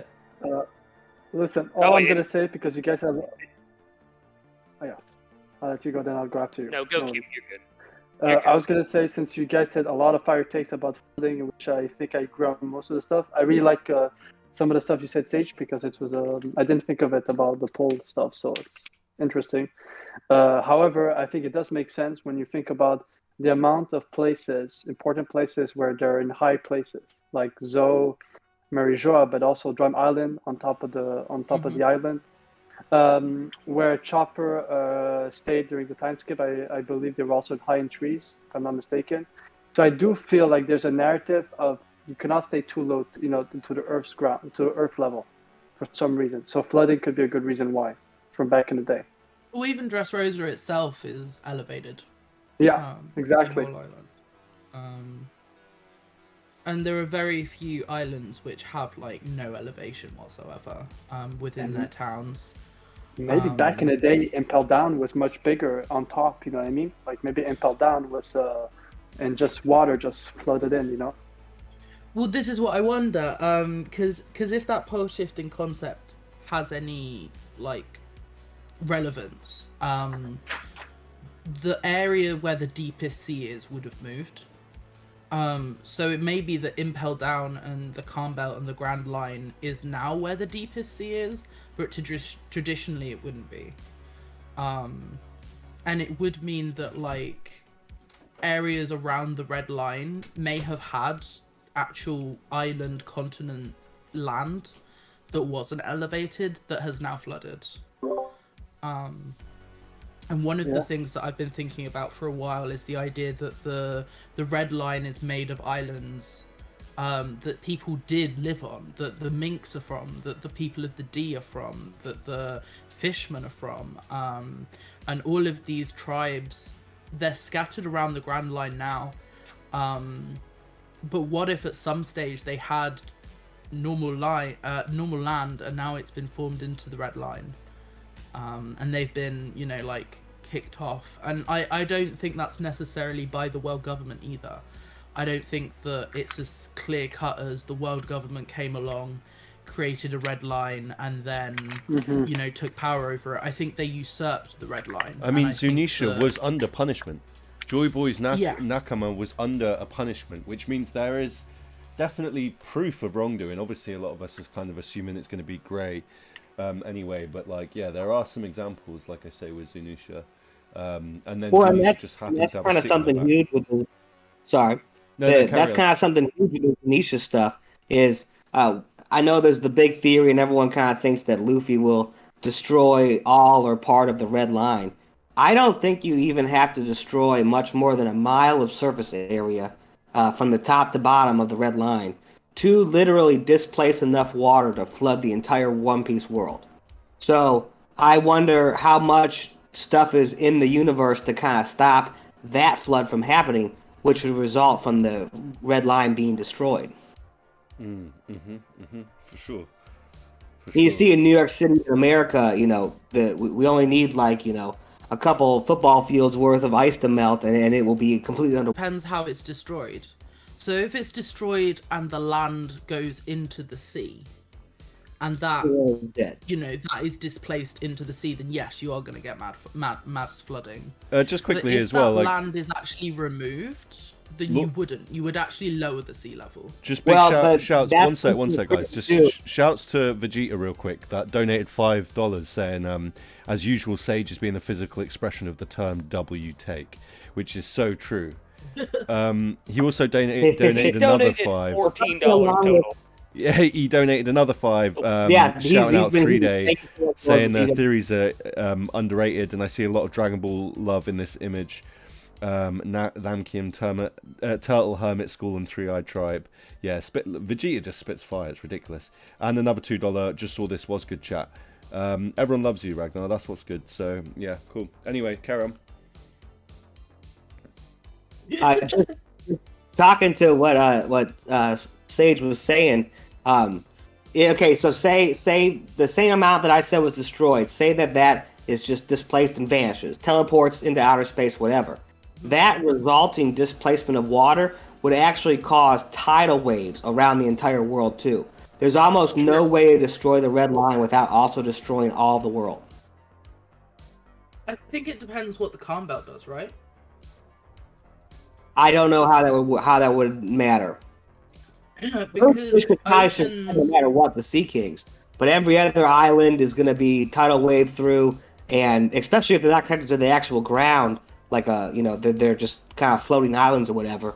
Every single one of them is going to be moved. They actually, if not every single island, but if, let's just say most of the islands on the Grand Line are not actually connected to the actual ground and they're just somehow floating, those would actually all be sucked up into the middle of where that displaced water would be, like a toilet. Like flushing a toilet. Yeah. And we see in chapter 2. I think to a degree, there is going to be some kind of cataclysmic event, and I think that's part of why we have ships like the Noah, which are designed to reference that kind of like saving as many people as possible from a flood. Yeah, metaphorically and physically, both. Yeah, but when it comes to removing that kind of land, I would expect a touch of realism, but not full realism. So like one of the things about what might happen is that Luffy actually saves everyone that he cares about, like in his mouth as a giant or something, and kind of holds them in his belly to keep them safe in some way. I could totally see something weird I love happen. Like also exactly, just I love that. Coob and Elids are here. It'd be like a reversal of Drum Island, where he was carrying Nami and Sanji, and with his teeth or whatever, and go climb up the ice wall or whatever. I kind of really wonder if there's a bad ending, kind of where keeps people safe in his tummy while the whole world is destroyed, and then they all pop out after he's kind of starved to death, or Zoro cuts themselves out, like Orvanos and Zeus and all that stuff. I do think about that a lot. Yeah, just to go back to your toilet point a sec, Oi. It's just Coob and Elids has also brought up recently. I've seen him talking about it in videos and stuff, and Coob and I have been looking a lot at the Taraya current and the triangle that's formed by G13, Impel Down, and Enies Lobby. And there is like something to do with whirlpools in One Piece, right? Something pretty crazy going on, and there is a massive whirlpool there that is used to feed slaves into Marie-Joie, and then ultimately, firstly to the slave auction, then to Marie-Joie, and then to like Marineford afterwards, or God Valley as we think. But the point is, do we think that Taraya current, that whirlpool, is significant? Like that is a toilet vortex, or do you think it's similar to Enies Lobby, or do you think there's anything down there? Like, I think it's like the hurricane in Wizard of Oz. It's what brings you to. I mean, I'm thinking more of the one in chapter 2 where Luffy kind of goes into the one and then somehow survives in the barrel. To me, it kind of seems like it's a. And then I guess you could look at the Tarai currents kind of being Luffy's pathway to travel to Marineford and then eventually into the New World. I wonder how much those the hurricanes and all that stuff is a symbolic reference to the Wizard of Oz and Dorothy going from our world to the colorized, Wizard of Oz world. Would you not think it's possible that it could be physical? That like maybe when they got onto the Grand Line and they got sucked into that whirlpool, maybe if they would have just gone through the whirlpool, they would have popped out Laugh-Tale or through the Dragon Stream, or does anyone think there's any possibilities the whirlpools are not just metaphorical, but also have a physical... No, I'm saying literal, too, because you're right. They use the one to get to Fishman Island. Luffy uses the one to start his adventure. I think they're a representation of the Wizard of Oz stuff, but are actual, kind of, in a lack of a better term, literal portals for the One Piece world as well. Yeah. So I would even say that the one in the Gate of Justice, I would even say the one in the Gate of Justice, natural or not, its function is, if you think about it, I think there's something in Marie-Joie that they don't want it to take out. And if you think about it, it is one place the most safest because not only is it so well protected, the current would limit its removal. You know what I mean? You would always have to cannot follow a reach the certain path. bottom. You cannot reach the bottom without flying or something like that because the current is just so strong. Yeah, like... exactly. So it's also a good means. Like I do feel like their choice of taking the Marijoa as their home, because we know back in the day Lunarians used to live there, or at least on the red line. We don't know about Marijoa. So I do feel like the current is at least they're very strategic as well. I personally think it is strategic. I think we'll find out that there's something there because, as I say, we've seen like all of this. By the way, Sage, I do believe in the pot. Like I do believe that there was a massive change in water levels, probably more than once, at least twice, I believe. I believe it was probably caused by the moon, and I forgot what we were just talking about, but I was going to connect it to that. Whirlpool. Yeah, like it wouldn't surprise me if when the tides changed, there's certain things that binds the water, like sucks it down or something like that. So, like say not impel down, but impel down would have been built on the surface. Water level rises above it, and then then stuff is built on top of the water after that, if that makes sense, by the world government and so on. Yeah. Before we get off, sorry. Before we get off the Whirlpool topic, so do you guys think that they'll use a Whirlpool just to kind of mirror the beginning to get to Laugh-Tale? Like that's the start of Luffy's adventure, that's the end of Luffy's adventure as well? Maybe that's the tunnel or portal, if you will, to get to Laugh-Tale? Dak and I that's why it's so hard about to it find. quite a lot, like, and a few others, Zagrash and that, and Best G. We spoke about it quite a lot, and like, it could be an entrance to the Shiryu stream, the Dragon stream. Like, it could be an entrance to Laugh-Tale or some sort of all blue, in my opinion. But I'll let the others spit. I mean, I've long decided, for at least my own headcanon, that Laugh-Tale is underwater. It's something that is suggested in the images. When Duke Dogstorm talks about a flashback to it, we see that like there's kind of like a mist, there's no sky behind them, and when we see the Roger flashback, there's no sky behind them, it's just completely white, which could be laziness, or it could be the fact that there is no sky there. You know, we see Ennis Lobby where there's this massive like tunnel into the water, and we see like Fishman Island where there's an island under the water that's still surviving, and Rayleigh seems to know how to coat ships, which is a really unusual skill. So there's always a chance that there's a necessary reason he had to learn that skill specifically to get to Laugh-Tale. Woo! That is nutty. That is nutty. That is so true. Yeah, like they might have actually had to have coated Roger's ship, the Oro Jackie Chan, to get through a whirlpool or something like. And like we've had a few moments in One Piece, right, where we've seen them either have to scale water to get into Skypiea, or they've had to avoid whirlpools or whatever. But we've had a lot of different like, and recently we had God, what was it called? The current the Bonnie's in. I forgot what it was called. That giant ball of water that was over the water, over the sea. We've seen a few times now where the water's acted very, very strange in One Piece, and I don't think Laugh-Tale will be any different. Just want to shout out Reg in the chat. Just donated $10 to the stream. Oh. Keep up, guys. You are awesome. Blue Note for the win. Hey. Yep. I also love Blue Note. The Doa Don't Know Me is amazing. Appreciate it. But yes, continue. Sorry. All right. Had to get that out there. No, that's cool. It's very cool to get donations. It's a 10 out of 10 stream.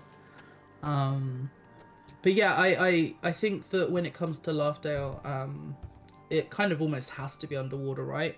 Because like one of the things that hasn't occurred yet, there's two things that haven't properly occurred yet in One Piece that are classic like sea and pirate legends. One of them is the Fountain of Youth, and one of them is Atlantis.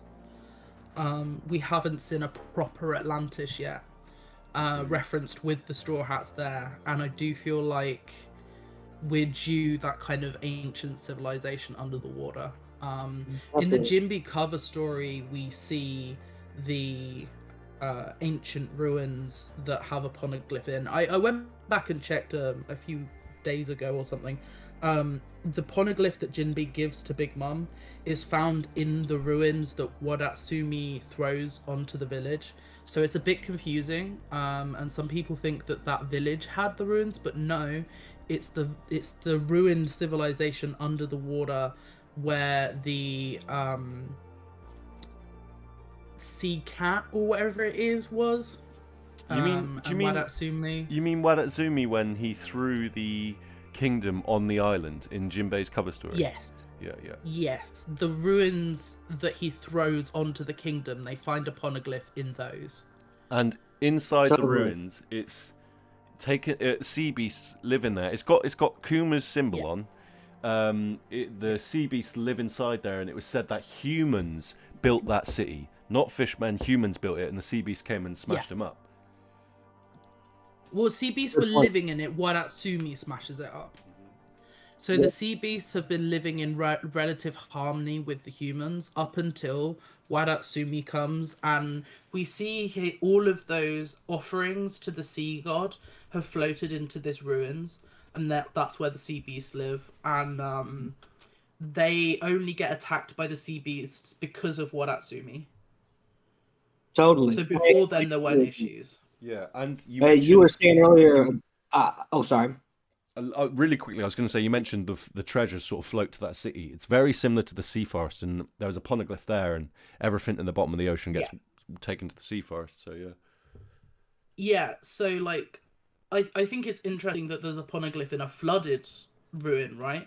Like, it's not just like elevated kingdoms that we know have been surviving and trying to survive outside of the government. That have these. It's also a flooded kingdom that has them. So it all kind of links to the concept of like one civilization took control of having elevation and land and survived and became the government. And we also see Tequila Wolf. So Tequila Wolf is this massive bridge complex that links across the sea. And the only reason I can truly think of for them for 800 years, because they say they've been doing it since the Void Century.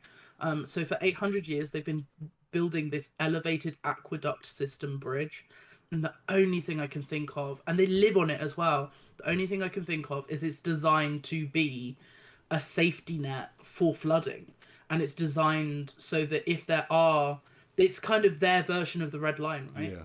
Like, it's all they can do because they don't have the same technology as the Ancient Kingdom. Yeah, this is where like all of the Long Ring Longland stuff comes in, because like Long Ring Longland is like a mini Red Line, and the tides often change there, and when the tides change, people can commute to different parts of the island that they couldn't reach before. So this idea of people being segregated by like the change in tide is massive. Like, for people who do not know as well, it's super important to know this, in my opinion. I know you already know it, Sage, but like in Alabasta, Alabana is built on the base. It's on a raised base. You can find this raised base in Goa. You can find it in Wano, where the flower capital is, and like you see Greenbull walking towards it, and all of them have these stairs going up to it. All of these places were built a long time ago as well, and there's no water at the edge of the city or below. So it would suggest there was 2 different water levels at least, not just one big flooding. But yeah, there's raised cities all over the place. Zoe is probably the best example, obviously. Like, it must be freezing there, though, all the time. I think another good example is the Tree of Knowledge at Ahara, right? So the Tree of Knowledge at Ahara has 2 different thicknesses of trunks, which almost makes it look like at some point it was planted, it grew normally, and then something happened that meant that it was restricted in growth and had to grow differently. It's almost like a water line. That's interesting. That just blew my mind. Yeah, that did Literally. just blow my mind. Yeah, that's pretty nutty. Right. And I was gonna say too, kind of tying in with what I was talking about with like Luffy maybe keeping people protected in their mouth or whatever. I wonder if there could be a huge whale or something that protected the ancient island in their mouth or something like that. And you were mentioned, I do think that the Ancient Kingdom, all that stuff, is an Atlantis parallel, or is just a straight up Merman Island. Something I think maybe Roger was too. But I posted it in the chat, and it's kind of funny. But the one picture we have of the ancient kingdom is very phallic looking, and it even has two little testicles at the bottom, and then the penis towards the top.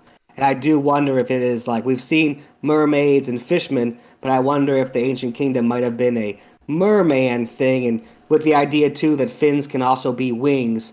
I wonder if all that could be something. Yeah, this is beautiful. This is artwork right here. I wish I could show the chat. The ancient kingdom with a chode drawn around it. It does, dude. I've never known this. And it fits like pretty well. It looks kind of familiar. I remember talking to Zagrash about it. We were kind of joking, and it was like, well, look at this. It's actually it kind of it does look like it is. As soon as I saw Apu's cock and balls was a triangle pointing upwards, I was like, okay, this guy knows. Like, but Coob, right? Well, Coob's going to shoot soon. So let's use the next few minutes. There's so much stuff with. Oh, sorry. I was just going to say, like, Coob's about to shoot. So for the next few minutes, Coob, give people a sermon on hypnosis, some of the characters involved, and why they should watch your video in a couple of days. Okay, so it's gonna be pretty simple. My theory it's not a crazy fear about crazy future stuff about hypnosis. It's basically hypnosis 101. It explains to you what we've seen in hypnosis, some outside inspiration, and a more simple definition of what hypnosis is. And all I can say is that you'll understand more Brooks' talent with hypnosis through music, and how Django is also able to do hypnosis. It's a pretty fun theory. It's for everyone. So yeah. And it connects back to 3 days crazy theory. So like this, you can even more enjoy it even more. So just talk to us a little bit about like a character who had food grow off his chin that he then ate and then got magical powers. So basically Django, as everybody knows, remembers 1-2 Django, his ability is a desire based, but because he fell asleep, when he woke up, he had a mushroom that grew on his chin. He ate a piece of it, found the taste disgusting, very similar to devil fruit. And then he had the ability to influence people's actions and thoughts and what he wanted through hypnosis. Which my whole thing is basically the idea is I think hypnosis is crazy magical ability or this thing or mentalist stuff. It's all about desire. It's specific type of people have a specific desire to influence people, to manipulate people. Simple as that. And it can go even further is that almost all of the hypnosis in One Piece have a connection with the art. They're either a dancer, a painter, a singer. So it's quite interesting that they all connect to one form of art.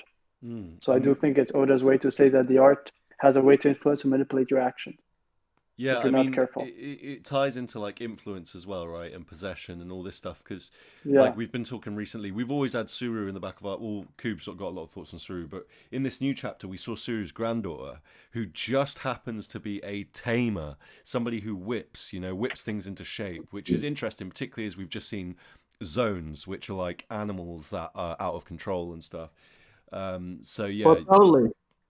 I would even say that my whole thing with Suru, which is not in the theory, but I'll just give this fun fact, because people always assume it's about cleaning her devil fruit. It's all about cleansing.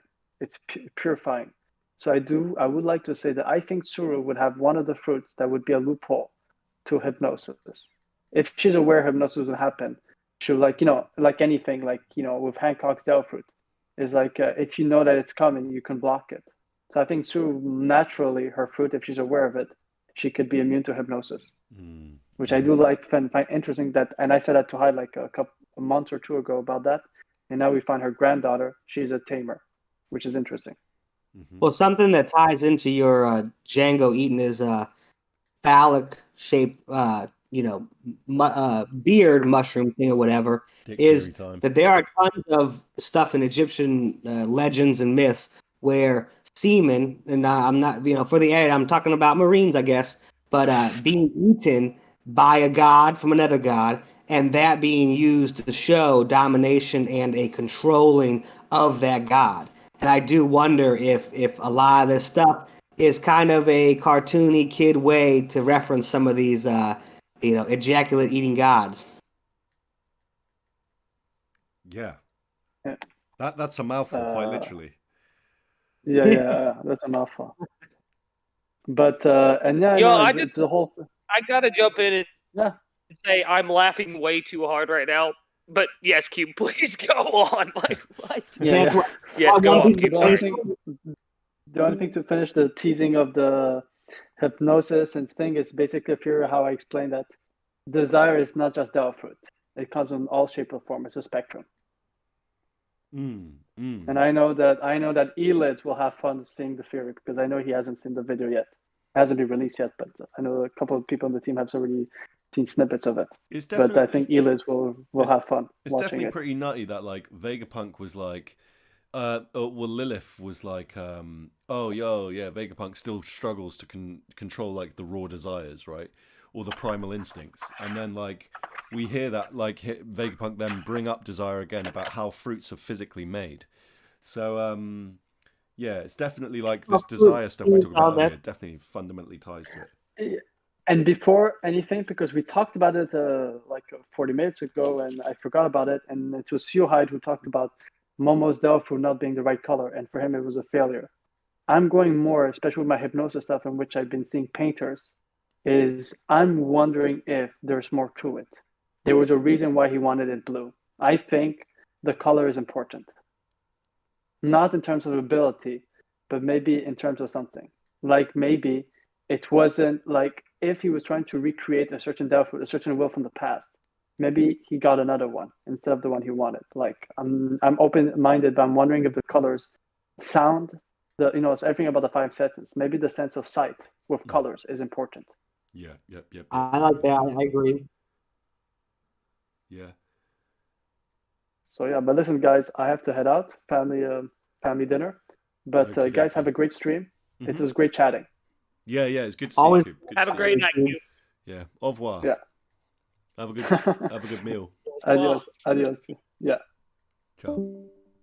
I think we might have lost Sage as well. Yeah, she'll probably pop back in a minute. But yeah, so now I guess it's an open table. We can talk about the questions if you want, Adam. We've got some questions set up, or we can keep talking topics. It's up to you, really. I'm fine to go to the questions or whatever, unless someone in the chat has a dying desire of a question to ask or whatever. I'm fine to do. I see one in the chat. Lord Vegeta has donated $20 more, and he says, on Earth, water is finite, and it recycles constantly. For some reason, the One Piece world has water rising over time constantly, insinuating the opposite. Is it possible the One Piece world's core isn't lava, but ice or water? Woo! I do love that. Woo! I'm losing it. That's so good. That is ridiculous. But something crazy with that is so our axis and our rotation, the Earth's actual rotation, is dictated by that we have a molten lava core in the middle. Mm-hmm. I do wonder if the One Piece world does not actually rotate, because, and this is, I think Oda uses lots of references from everything or whatever, but some of the biggest ones are like from Star Trek: The Next Generation, and they go to a planet. I think they even mentioned Pluton in it a couple times in that episode.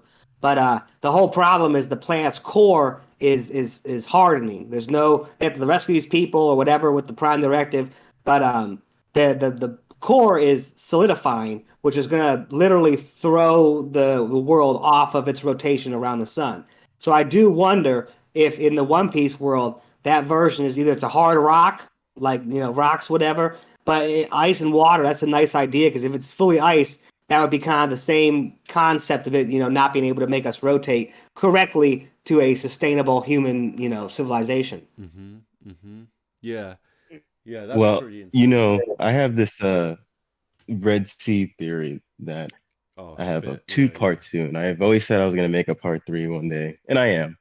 And a big component of the idea of the Red Sea is I really go into the environment and the people that would live on the Red Sea, and namely Onis, of course, demons you would expect to live in this hellish place. But I also mentioned that I believe the ice Oni bullets that queen shot was a reference to the demons from in the Red Sea. So then it begs the question, why would they have ice demons if this place is supposed to be so hot?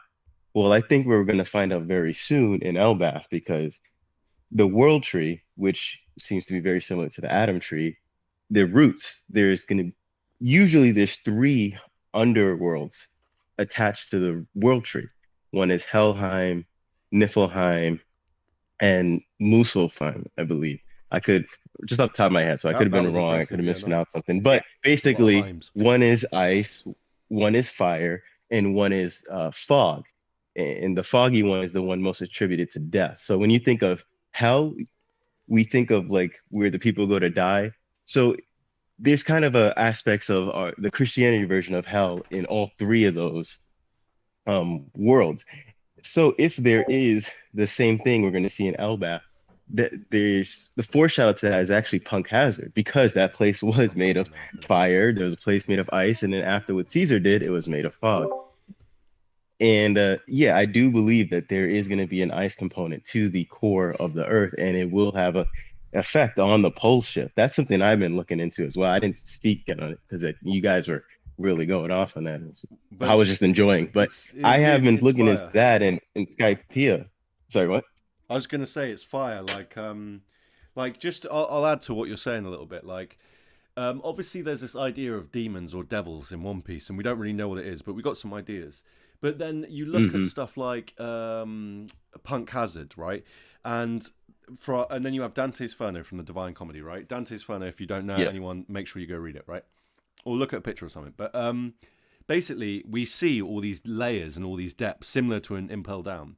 And in the center of Thriller Bark is a giant that's half frozen. Well, he's frozen, but we only see his half, and it's half frozen, which is the exact state of the demon of the devil in hell in Dante's Inferno, frozen, not on fire. So I do definitely agree with the idea. Like, yeah, and I do think it will tie to the idea of the pole shifting. And I do believe that there is some natural cause and there is some human involvement into why the world is the way that it is. And there's definitive proof. You guys already talked about it. If you look in Skypea, when they're in Skypea, they actually don't have an initial goal in mind because the conflict was between the tribes. The Straw Hats just simply happened to be there. So there was this first section where they had to just go out and figure out basically what they needed to do.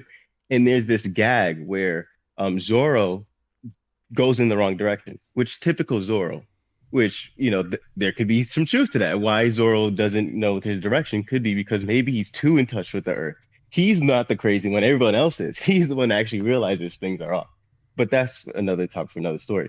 What's interesting about the gag is Luffy also goes in the wrong direction, which he really never does that. But it was something interesting about that moment where Luffy goes in the wrong direction and he plays like Zoro goes in the wrong direction.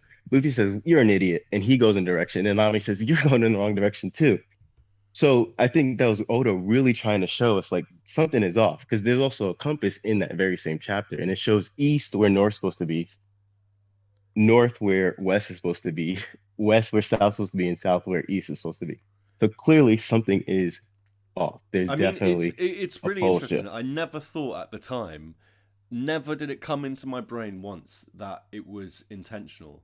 Not until like a few months back when we were looking at the Skypea map and I realized like there are multiple like not just compasses that are pointing different directions but are that aren't marked and they're insinuated to be pointing in wrong directions as well, which is even more telling because an author's likely to be more subtle about it than just like if it's black and white it might be a mistake, right? But yeah, I've seen examples where it doesn't say north, east, south, west, but it has like a magnetic north on the compass which points different to the other ones, and stuff like that. But I was going to quickly ask Adam, are you free for a sec? Yes. Do you want to round the table just ask the questions, the first one being like when you started One Piece? I'll just go sort my kid out for 5 minutes and I'll be back.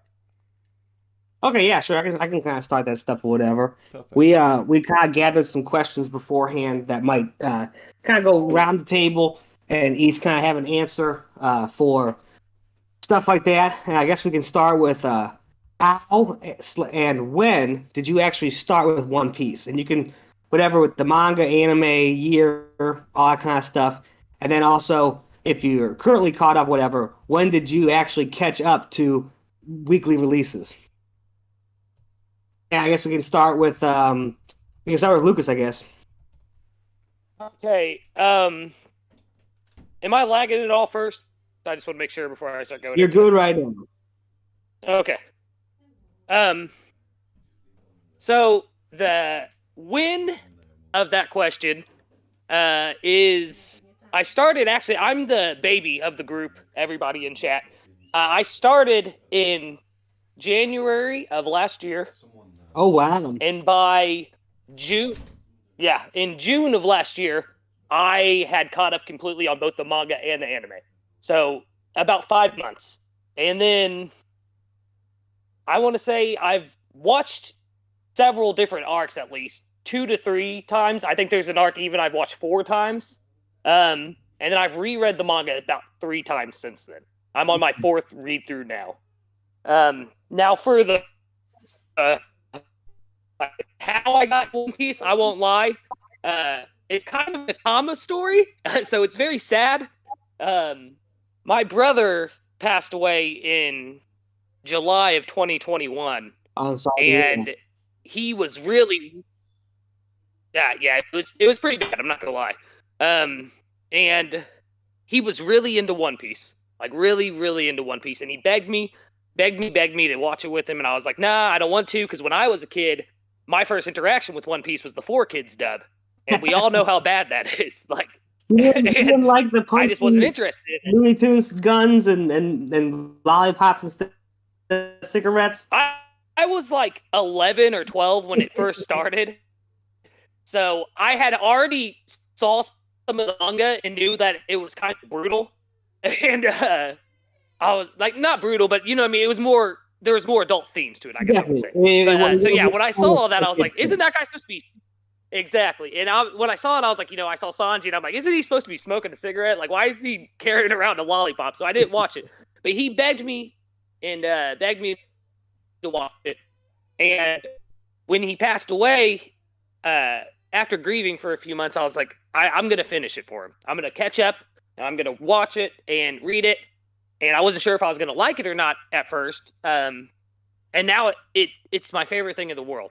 Mm-hmm. I said when we were on the In Between the Lines of Anime podcast, I said, sorry, I got a little lost. I said that once I caught up, I realized it was a story that I loved, and he kind of knew that I would love it too. And I said multiple times on my TikToks and stuff that now that I'm caught up, and I can't talk to him about it, the best thing I can do in this world is talk to everyone else about it. And that's even like the reason I started creating content. So I owe One Piece a lot in life. I'm not gonna lie, I love it. It's amazing. I'm sorry I rambled for a minute. If somebody else wants to hop in, and that's totally, that's great to hear. And it's like I should have started with you last, I guess, about the heart wrenching and warming story of starting One Piece. Mm-hmm. Totally great. Do either Ildiz or 3 Day Trip want to jump in next? My vote's on 3 Day. Looks like a 3 Day Trip. Sure. Same question to you. How and when did you get into One Piece, and when were you caught up, and all that stuff? I started One Piece about 4 years ago. Kids begged me to watch it. I didn't. Pirate show would be too good, but they did convince me. And once a week we'd sit down and watch it together. And now they beg me to quit talking about it. I caught up on and started weekly about a year ago and found the One Piece community. It's great. Okay, so right after about year 5th is when you caught us. Nice time to catch up. Yeah. Okay, Elders, you want to go next? All right. So what got me into One Piece was I needed to fill a void after Naruto ended. It took me about like a year or 2 after it ended, because I liked the weekly oh, what happened? And then I go and check with the community and see what they think of it. And the person that got me to even get into One Piece is the YouTuber Sawyer7 Mage, because he would always make the weekly videos. I was like, well, if I want to fill this void, I could get into this series and I can stick with someone I already know. I like their videos. So I just got into it. I was binging it. It did take a little while for me to get into it, but once it's funny, the Skypiea almost made me want to drop it.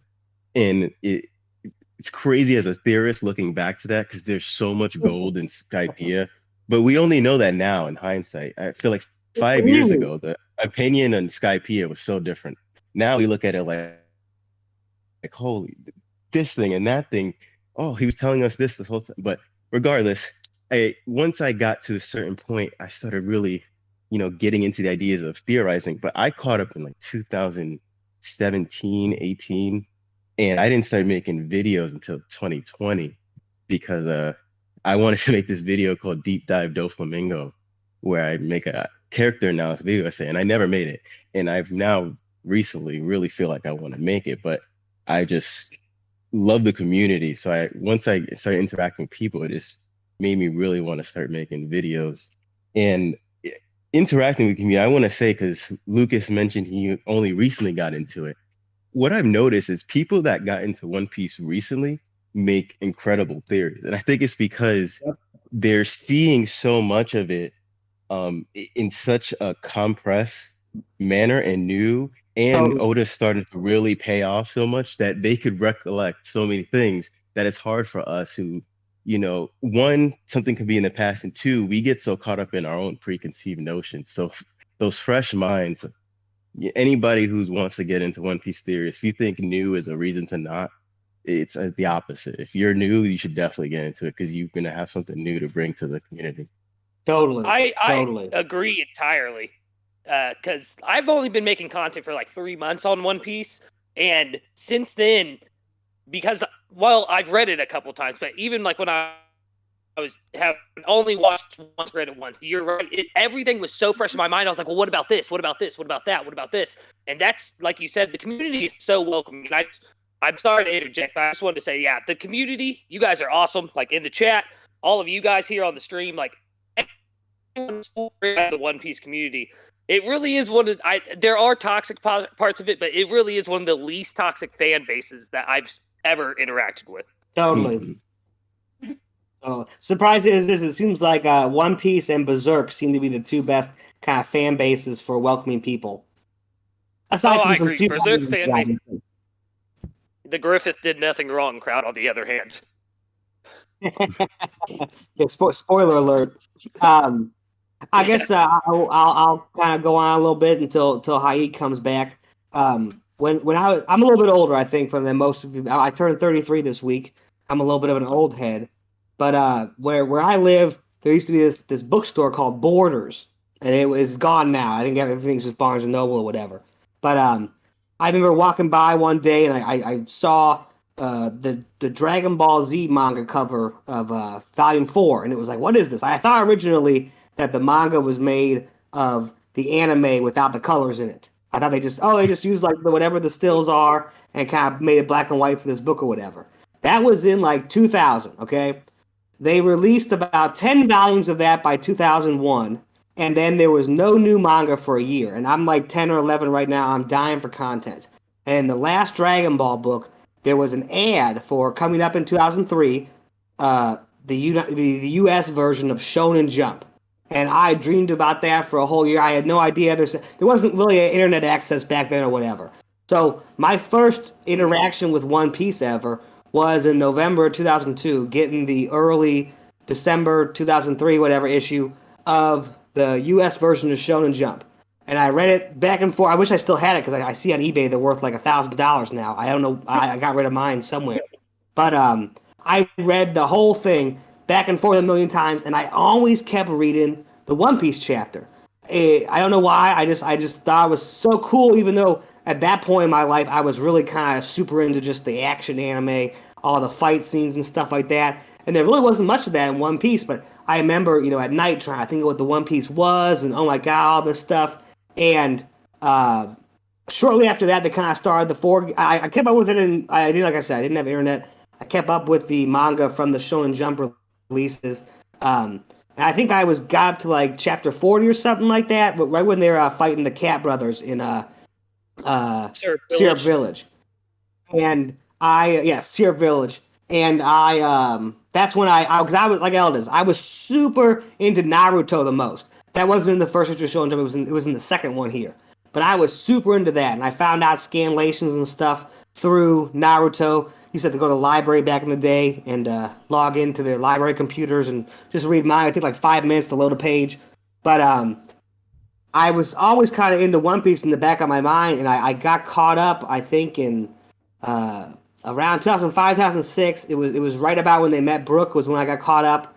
And I've been reading it every week since. And I would say up until Marineford, Naruto was my favorite kind of manga like that was currently being released. I really like Dragon Ball a lot. But manga, how you can kind of read a whole chapter in a minute if you want to. You can read the words, you can just skip away to the cool images, all that kind of stuff. So I got caught up around there and been reading it since. And I guess a good caveat to these questions would be kind of how you started creating content, which Elders and Lucas, you both mentioned. I never really got into the One Piece community or whatever until a old Discord that's gone now. Some of my kind of crazier ideas because I've been watching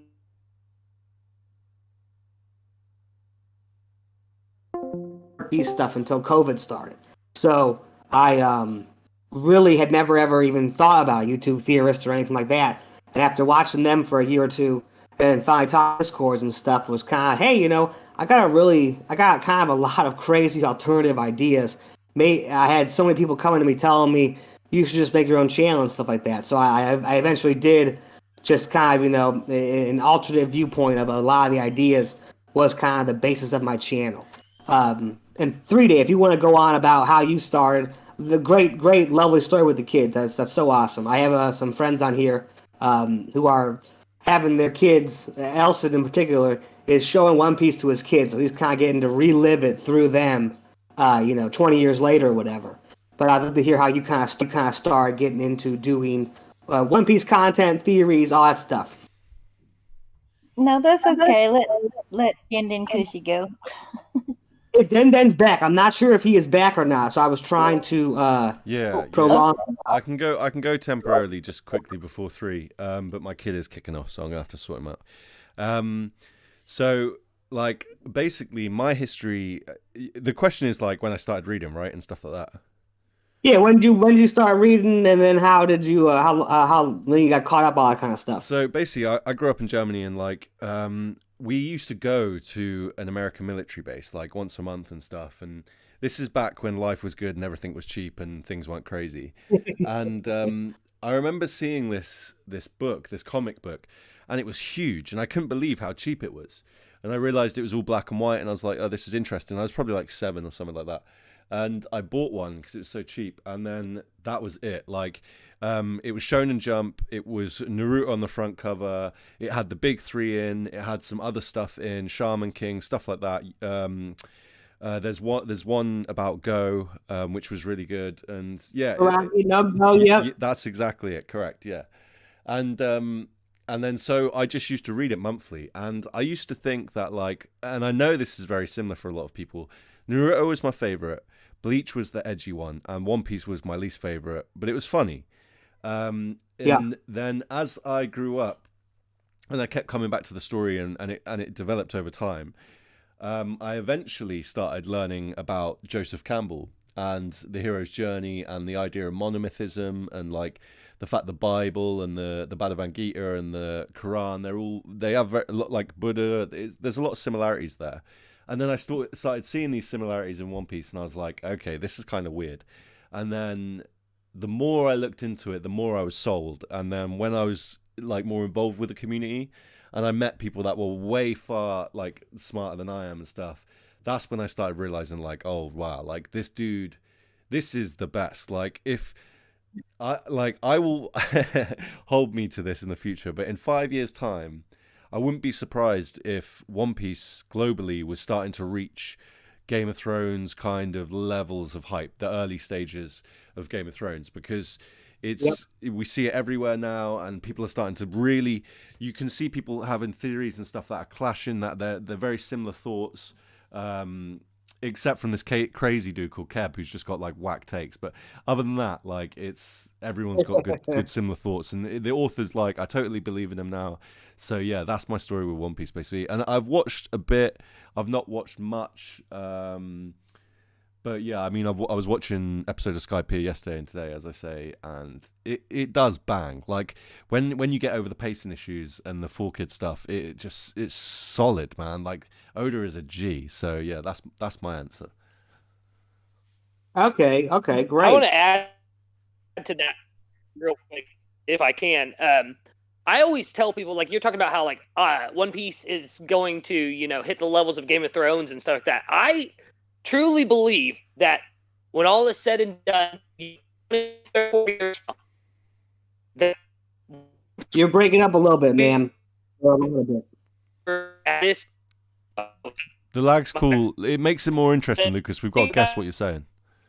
He's a mystery. Am I good now? You're good. You're good now. Okay. So I was basically, the idea is that I think that 100 years from now, One Piece will be remembered as like this generation's Odyssey almost. Maybe not to that prolific of level, but like that grand adventure of this whole era is like, that's their big adventure story from there. Because there's always those legends throughout history and stuff like that. Like, I think that's how big of an impact One Piece will have eventually. Because the writing in it's amazing. And I might sound like a fanatic right now, but I don't mind. But the writing in it's amazing. The imagery is amazing. The depth of the storytelling that's one of the things that got me hooked on it, is just how deep Oda goes without even saying that much. But and I think Elid said this earlier, is that he shows you this world. And One Piece has this great effect of like, you feel like you're in that world with the Straw Hats in a weird way. Am I the only one that feels like this? Yeah. Like, you feel it. We're discovering it literally at the same pace, piece by piece, like the crew is. Exactly. Here. And it yes. I just wanted to say something as a theorist to any theorist out there. It's exactly right. Truly believe Oda has set up the story for you to feel like you're inside there trying to figure out the story as if you're an archaeologist like Robin. Or if you're just in there to enjoy, as anybody reading the news coup, finding out, oh my God, this person did this and this person did that. That's how the people in the world of One Piece look at these pirates, which then plays into the idea of a world of desire, a collective consciousness. What is it in the story that empowers these people? And is there a meta allegory to how we feel in our own world about the stories towards that? And if you're trying to be that archaeologist, it's looking at the visuals that will truly help you figure out what Oda's doing with the story. And there's no better place to look than the cover stories, because the cover stories don't even have text. They're only visuals. So you have to figure out, what is he trying to... And they aren't random. They aren't just Oda being like, hey, let me show you what Jinbei's up to. Oh, let me show you what CP9 is up to.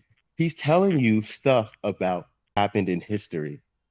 And that's all I wanted to mention there. I actually do have to leave soon. I'm about to go on public transportation, but I look forward to the next time we do this. Thank you so much. Okay, man. Do you want to answer one more question, or are you leaving now? I can fit one more in. Okay, we'll jump on to an easy one to kind of answer quickly, and you've kind of mentioned a few of them already. But what are some of your future plans for theories and video ideas that you kind of got cooking up?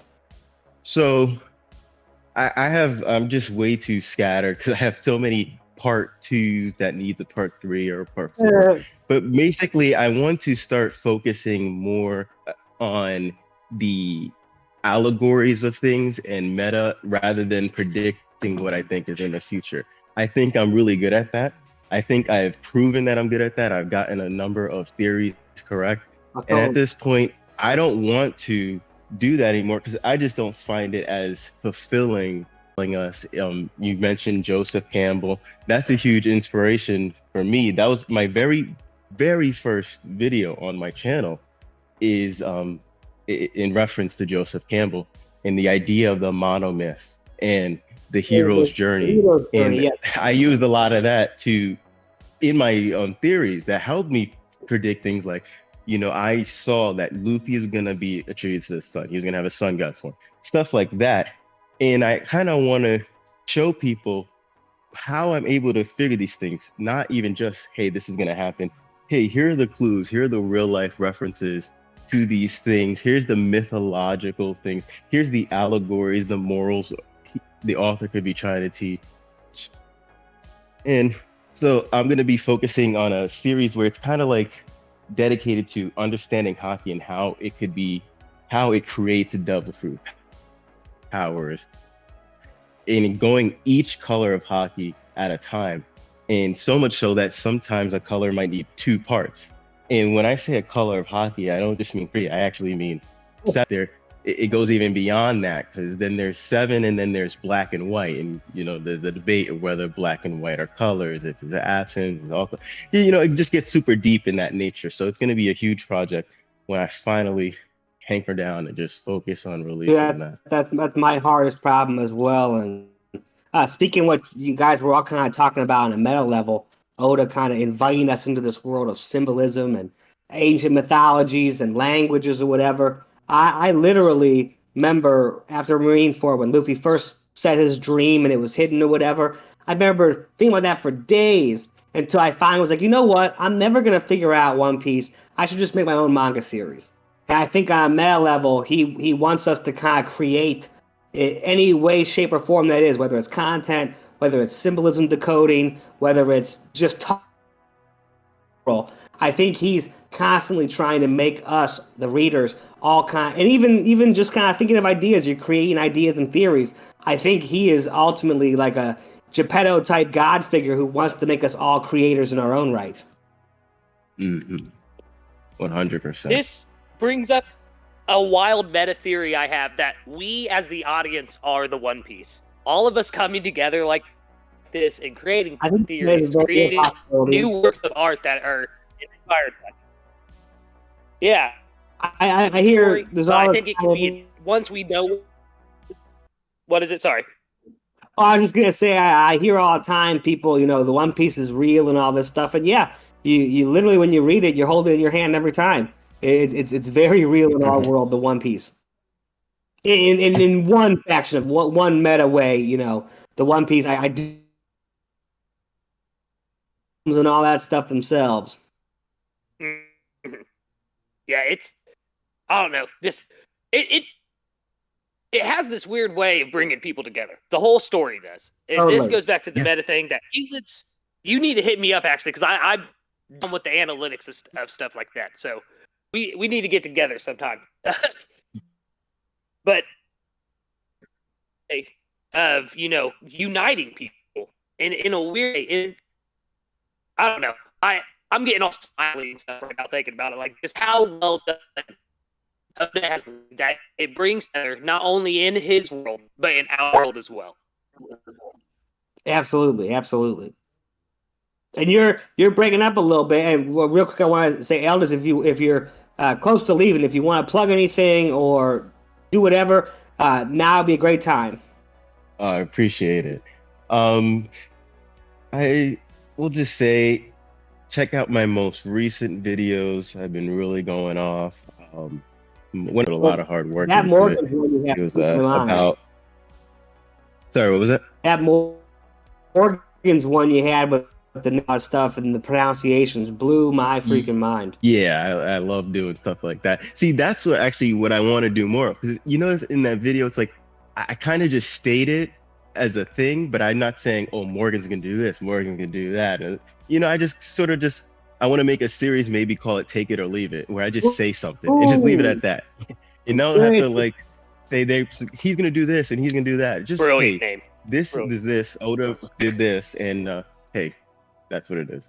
No, that is absolutely great. It's great minds think alike, or maybe dumb minds think alike, whatever the case may be. But I've been approaching my next couple videos the same way, where I'm not. And so better for the community because you see people, because that person's gonna feel good. Maybe that motivates them to start making more of their own theories. You know, I kind of get this sense, this hidden sense. It's like an unspoken thing where there's almost like this. I want to safeguard these, or I just want this to be mine. You know, just I want to. I kind of almost felt myself getting like, and I was just like, no, I just want to put stuff out there. I really want to share things with other people. And the video I have now is in that vein where I don't talk about what I think is going to happen, more just like what I think it could mean. So I actually have a short on my channel right now, and it's about how Kid might be another sun god. And I could just give you guys a quick preview to that. I'm sure Adam, because he loves cross references and etymology and stuff like that. Here's the quick preview to that. Basically, we have the sun god Nika, right? But in the real world, Nika is not really a sun god, right? In fact, you would say it's a goddess of victory. Yeah. But I think Oda is very deliberate. He's not just going to make it that name for one reason. There's a reason he didn't pick Apollo or Helios or Ra. And what is the chances that Kid just so happens to have a ship called the Victoria Punk? What's special about Victoria? Well, that is the Roman equivalent of Nika. And I'll leave it at that. The video will be out very soon. Ooh. Well, I know. Everyone super excited. So I appreciate you guys so much. Oh, that sounds great. And if someone wants to drop a link in the YouTube chat to Elza's channel, he has videos from a couple years ago that are just as relevant when they were released as they are now. Ooh. Yes. Yes. And I guess if you're leaving, well, to this time, I guess I'll say, bye, Elders. It was great talking to you once again.